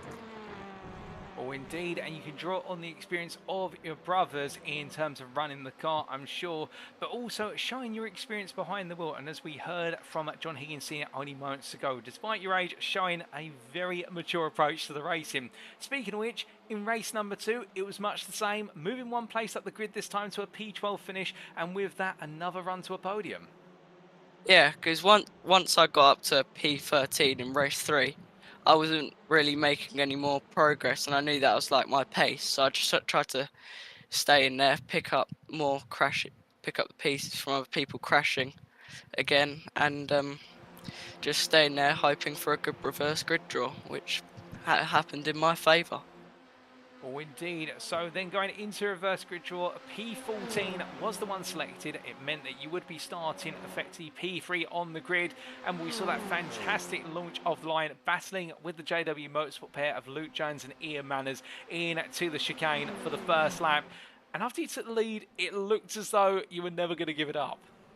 Yeah, once I got the lead, I just tried to get my head down and go, but it was really tough going with Luke Jones behind. He was just staying there with me.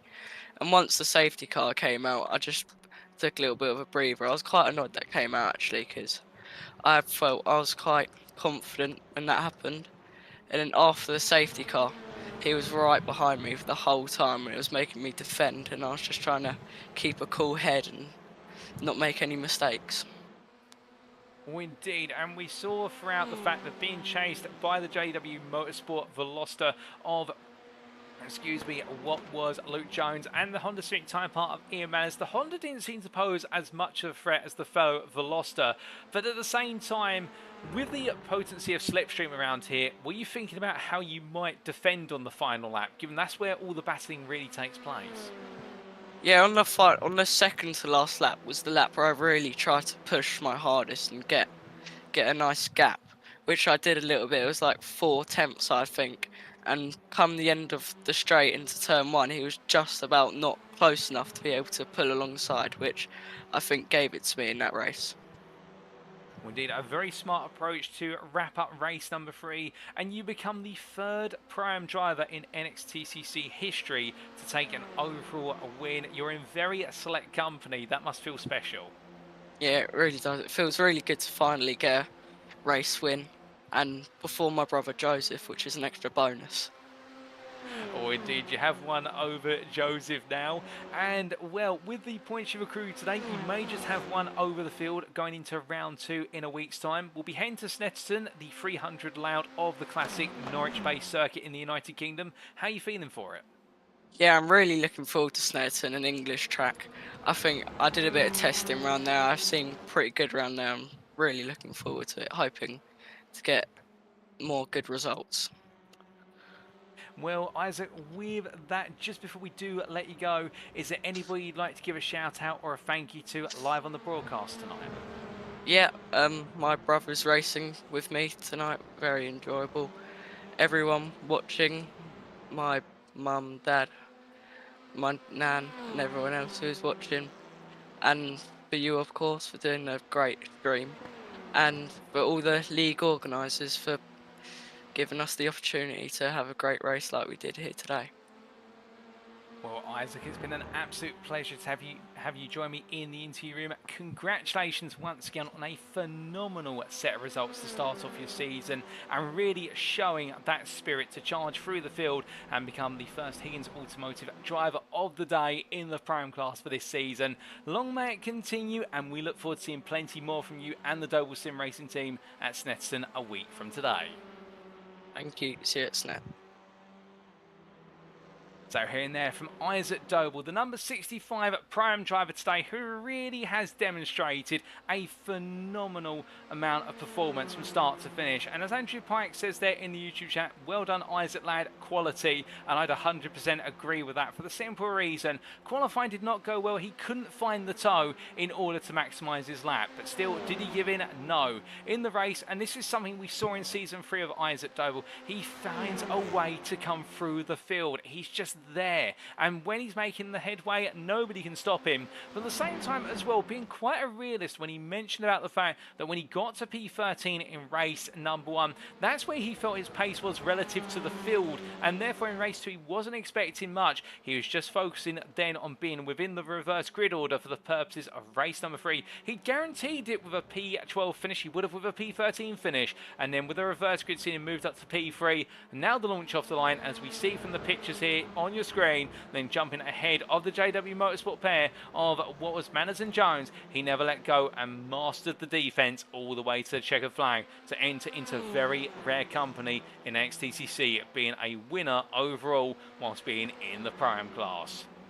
As we now come on to our second interview of today, we're hearing very shortly from his older brother Mikey, and as Mikey gets ready to join me in the interview room, we'll be hearing his perspective on what has been mixed results to kick off his championship campaign, but at the same time what has definitely been a set of races to build upon.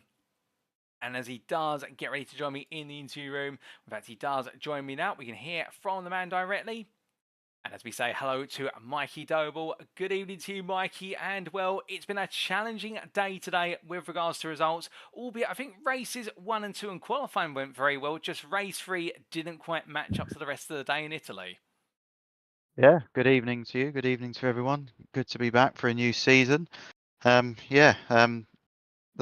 think all in all, the evening's gone very well for Doble Sim Racing. Obviously, Joseph and I are getting great qualifying positions and a 1-2 in race 1, which, let's be honest, is the only race this year where everyone will be on equal setup and weight. So it's always nice to win that one.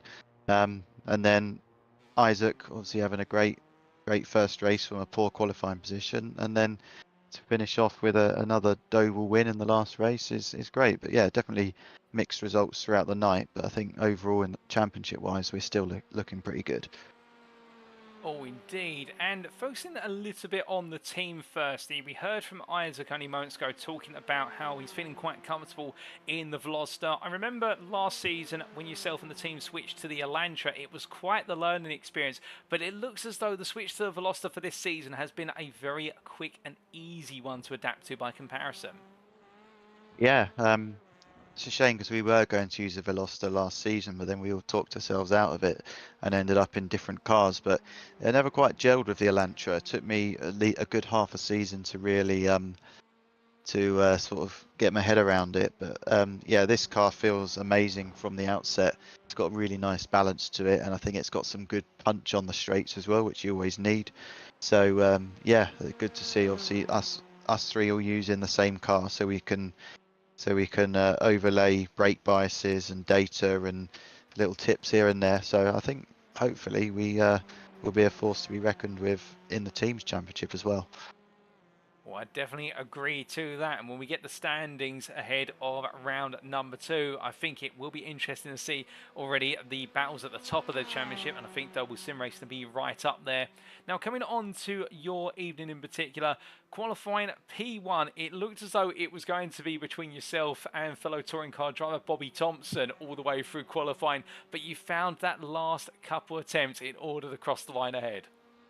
Yeah, I don't even think it was that. I think it was a few hundredths of a second, but around a sort of particularly untechnical track such as Monza, you know, a hundredth of a second or half a tenth of a second can be a lot. It could be a couple of positions in this. So yeah, we was put a good lap together in practice as well, and it's just about placing your car in the right place in the train and getting the correct slipstream, and obviously not messing the lap up when you do have the perfect slipstream and the opportunity to do so. But just going back to what I was saying about the Veloster in general, just feel so comfortable in the car at the moment, and I've already in practice last night found a really nice balance with it. So I'm really looking forward to seeing what results we can get as the season goes on.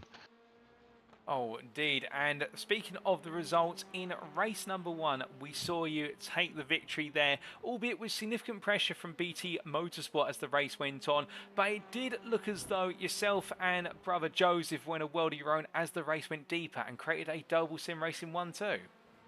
Yeah, I mean, I got a good start there off of the pole, which was key to my success in that race, because I think there was a little bit of side by side behind us, so it allowed me to get between probably about a second and a half lead after the first lap while they were all squabbling. So I just managed to sort of maintain that as the race went on. Joseph was just keeping within touching distance of my draft, I think, but also putting together mega lap times to actually be able to break out the draft and break a gap to those running third on back. So yeah, I think that's just credit to the pace in Joseph and the pace that we found in the car to be able to do that, to break the slipstream on such a slipstream heavy track.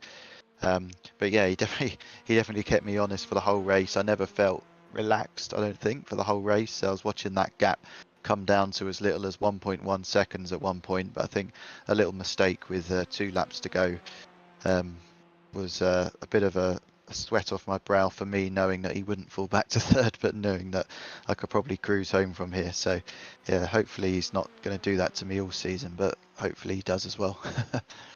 Oh, indeed. It's a bit of a give to take, and much more of that in race number 2. We saw BT Motorsport really charge after the win in the end, and I think the success balance may have just cost you a little bit of the legs on the straight. Yeah, I think the success balance, the way it's working this season, is just going to make the racing absolutely epic, because we got our chance to show our true pace in race 1, and obviously a lights to flag victory. But you know, the success ballast is designed to allow those from sort of the bottom of the top 10 or the mid 5th on back to kind of take a lighter car and actually not just be able to keep up with the leaders, but make some moves and come through. And hopefully that was a really good race to watch, because it was good to see Bobby, who obviously had a little bit of damage in race 1, so was probably yeah, would have been a little bit further up in race 1 had it not been for that. But him and Dan to work their way through together, and yeah, they sort of both slipstreamed themselves past me on the start and finish straight. And then the best I could really hope for was to try and sit in their tracks and bag the points for P3. So yeah, I think that was pretty much maximised my result there in race 2. Then coming on to race 3, looked as though it was a bit tight at the start with everybody charging into the chicane, and then the instant only a lap later on lap number 2 saw what was a relatively good start for yourself suddenly come to an abrupt halt. Yeah, my old mucker from season 3 is back, of course, and didn't take us long to find each other's door handles. But yeah, I mean, that aside, we did make a fairly good start. Obviously, carrying a lot of ballast back in the field there is never easy. Unfortunately, there was a bit of a skirmish at the first chicane on the beginning of that lap where I think Bobby got taken out by a car rejoining off the track, which was unfortunate, and that sent me across the inside tarmac, which gave me a massive slowdown penalty. So I dropped down from sort of 10th down to 15th. So, and then yeah, got a great run out of the Ascari chicane onto the back straight. I had to kind of go somewhere with it. It would have had probably about a 5k overlap on the car ahead. So I went to the left and then darted back to the right, and yeah, there wasn't much room there. He showed me the grass, and then it was all 4 wheels on the grass, and then yeah, the rest was history, I'm afraid. Well, indeed, an unfortunate way to end the day, but still plenty of positives going into next week's round. Speaking of which, round 2 at Snetterton 300. How are you feeling for the British circuit? Feeling good. Snetterton is always a track I feel like I've driven well at. I think the racing will be fantastic because you've got the long straights to offer a bit of slipstream to those, but it's a very technical track and it offers plenty of overtaking opportunities, and there's a lot of opportunities to overtake cleanly as well at Snetterton. So I think the race is going to be probably one of the best of the season coming up, and also to be on a British track that everyone should know pretty well. Yeah, I think that's just going to add a bit of extra spice to it. But yeah, very much looking forward to that. Love Snetterton. Oh, indeed. I'll share your thoughts with them. I'm a big fan of Snetterton myself, and I can't wait to see yourself and the rest of the field charging on around the Norwich Bay circuit. But just before we do let you go, is there anybody you'd like to give a shout out or a thank you to live on the broadcast? Yeah, absolutely. To NXTGEN Racing, all the admin who put on this great league. It seems to grow in stature every season. It's come a long way since I first started in the league, probably a couple of years ago now. To yourself, a fantastic broadcast. Everyone definitely enjoys watching it. All of the feedback I get. To my family, mum and dad watching downstairs, grandparents watching from their homes. One of them probably maybe watching from south of France if they're still up. If they managed to get internet, I hope you enjoyed it. And yeah, looking forward to next week. Well, Mikey, it's been a pleasure to have you join me in the interview room. Congratulations on your performances today, particularly in race 1 with the win. We look forward to seeing plenty more from you at Snetterton, and also we wish you all the best, as I believe it's BTCC at Knockhill this weekend. Yeah, just a small matter of another touring car round. So yeah, I'll go out there, see if we can extend our lead in the Jack Sears Trophy, try and score some more points, and see what we can make happen. We wish you all the best with that, and we'll see you in a week's time. Thank you very much. All the best.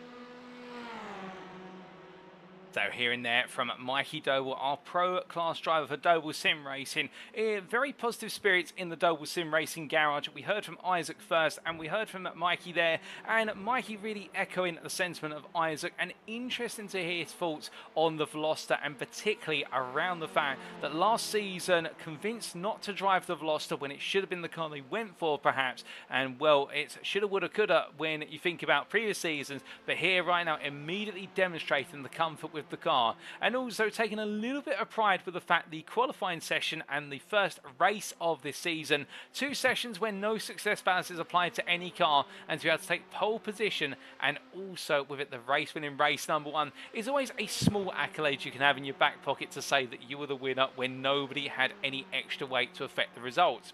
However, looking ahead to race 2, also a 3rd place there, and all the teamwork of BT Motorsport just a little bit too much for Mikey to be able to come on back, but still on the podium and some huge points. And then race number 3, not a race to be remembered, with the incidents that occurred on laps 1 and 2 really bringing Mikey's race to a close, but still plenty of rounds to come. And well, talking about the fact that Snetterton 300, a very technical circuit but with a lot of variety, and definitely should bring out some of the best racing of the season nice and early on, and we look forward to seeing how he and the team get on there in the United Kingdom a week from today.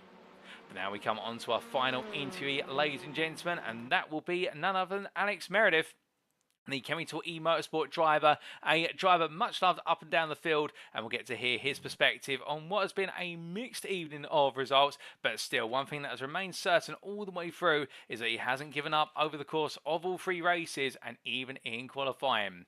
But as he does now join me in the interview room, we say hello to Alex. Good evening to you, Alex, and what a challenging day it has been on your return to the grid for the purposes of Season 4. But on the whole, it looks as though you're able to get a couple of top 10s out of the car, and if anything, the pace continues to rise. Yeah, a bit of a frustrating 3 races there. Obviously, the results from race 1 and 2 were pretty okay. I was pretty happy with them. Obviously, there's always more on the table until you're first, really. But yeah, it's not much to say apart from a little bit frustrating. But you know, it's a solid start. I'll take it. Oh, indeed. And speaking of taking results, qualifying saw you qualify P22 on the grid, P18 class. Looked as though there's a bit more out there, but it seems like you did everything you could, and it was really the slipstream that you needed to take you further. Yeah, most definitely slipstream was needed a lot because it's such a fine margin around that track particularly, and we've seen it in Formula 1 as well, in real life, where everybody bunches up at one part of the track and then it just causes all kind of confusion. So it's really trying to pick a space, and unfortunately, where I came out, I just didn't have any space. I was either too close to the car ahead and got dirtier through the very few heavy braking zones around this track, or I was too far away to get an effective slipstream. So it happens, I guess. Oh, indeed. Didn't quite work out in qualifying, but still, you made progress in race number 1, moving from P22 to what was in the end, I do believe, a strong finish, taking P6 in the class. Yeah, I was pretty happy with race 1. I was driving the whole race with, once again, 45 degrees angle on my steering from a little bit of first lap contact. So basically that whole race was just trying to keep cars behind me, maybe capitalise on a couple of crashes, which there certainly were some. I don't think I could have got much further. I think that was pretty much the limit of my pace with that damage I had. Well, indeed, it was a difficult race with the damage you had, but to be fair, you're no stranger to bringing results out of a car that's got damage. Indeed, in Season 3, we saw plenty of performances of that caliber. And I have to ask, are you used to it now, having to deal with a car that's sometimes got a bit of damage on it and still having to wrangle results out of it? Because it does seem to be something you take in your stride. Well, I was joking with the rest of my team that maybe I should just do my practice with my steering broken, because that's half of what I do is with steering broken. Yeah, it's a little bit frustrating, but you know what, it happens. And what I've learned through the last season and the first race of this season is that in this series, on some weeks you manage to get through every accident unscathed and it's really clean and you get good results. And some weeks it just all like magnetizes towards you and you feel completely helpless, but it happens to everybody. So indeed, and going into race number 2, a similar race in a way, albeit a bit close quarters into the first chicane, being in the midfield, but also a P20 result out of it, and I do believe with that a P11 in class just behind your teammates to miss out on the top 10. Yeah, race 2 was just kind of a bit of a missed opportunity, really. I think I had a pretty good start, and then I got into a little bit of an incident halfway through the race where there's nothing that can be done. It was just racing incident, really. And then it was all about just trying to bring the car home once again. I tried to attack my teammate Bernardo on the final lap, but I don't think I wanted to risk too much against the teammate. Oh, indeed. Well, the worst things you can do in a race with your teammate is end up seeing both of you taken out of the race, whether it's your fault or your teammates, or equal between the two of you. And in race number 3, it was going quite well early on, making some good progress, and then a nasty incident heading down towards the final corner brought it all to an abrupt halt. Yeah, race 3 was just extremely frustrating, to be honest. I got a pretty decent start, running in a good position. I think I was P14. And I was hoping to get higher as well. I felt like I had a bit more pace on the cars ahead, and then obviously I have no clue what happened with the cars ahead, but all I saw was a lot of smoke, and then there's nothing I can do. I tried to slow down, but my suspension was completely destroyed, and I had to pit for repairs. So yeah, nothing I could have done. And then later in the race as well, once again, into the chicane after the safety car, someone had spun on the exit. I tried to avoid it, but it was just impossible, so I had to go into the pits again. So not the greatest race, if I'm honest.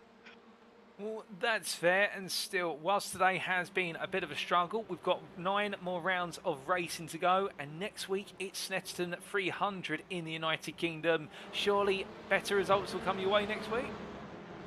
Well, maybe. I mean, I've never driven Snetterton, as it is with most of these tracks on Next Gen. It's teaching me a lot of new tracks, which is really enjoyable, to be honest.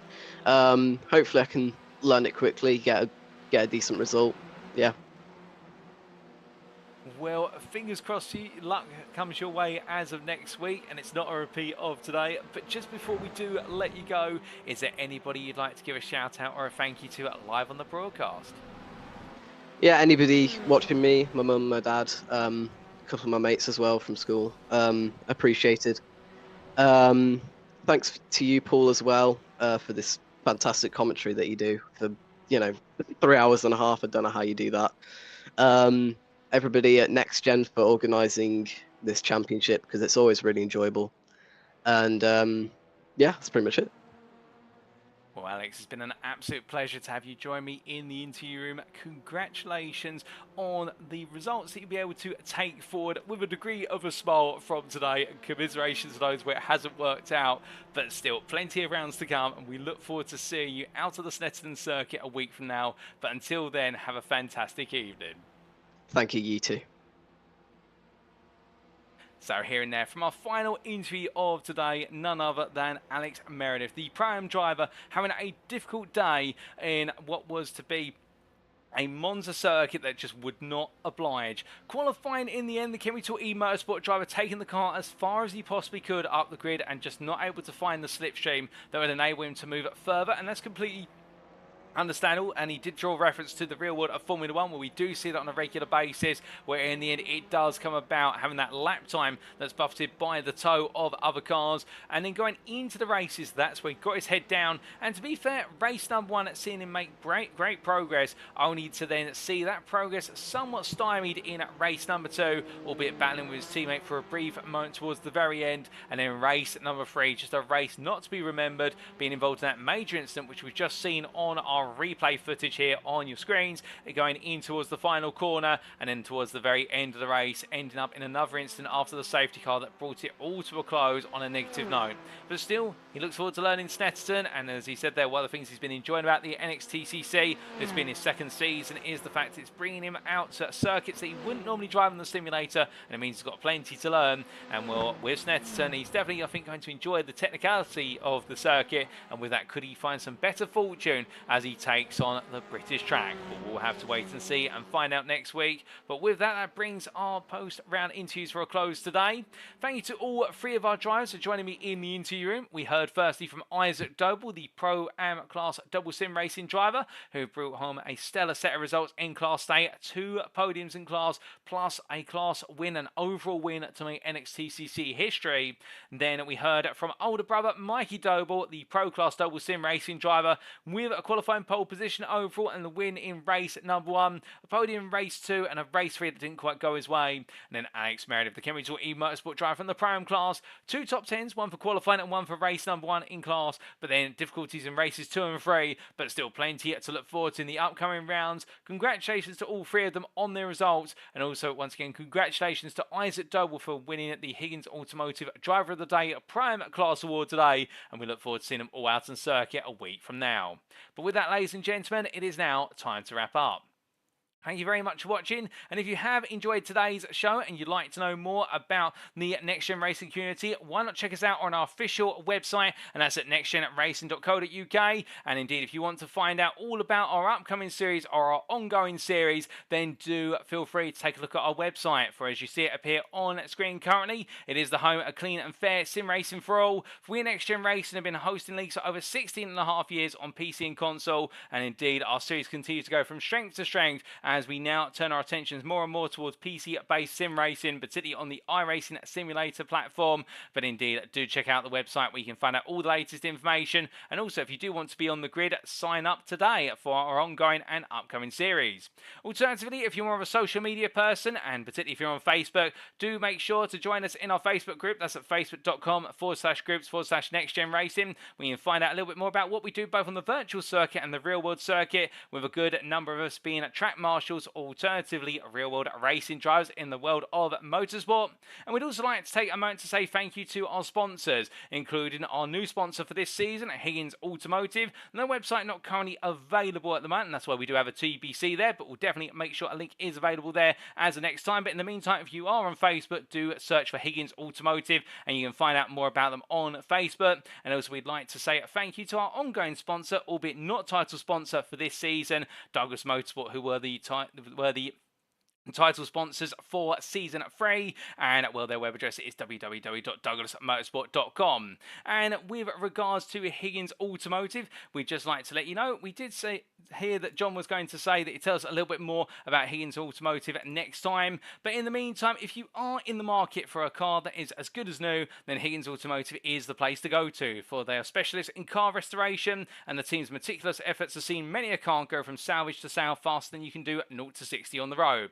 And if you'd like to know more about what they can do and see what stock they have available, be sure to check out Higgins Automotive on Facebook. But now, ladies and gentlemen, attentions will turn to a week's time for round number 2 on Tuesday the 15th of August. We'll see our drivers make the way to United Kingdom for the Snetterton 300 circuit. It is tight, it is twisty, but the one thing about Snetterton is it's got a little bit of everything, and with that we're expecting plenty of battling action, race to race, corner to corner, and well, who will come out on top in the British countryside? We'll find out then, but until then, we have the Next Gen Racing. I've been your host and commentator, Paul TX141 Walsh, also known as Britain a Spit, depending on what media you follow me on. And until next time, remember to stay safe, stay well, stay smiling, but most importantly, remember to stay on track. Good night.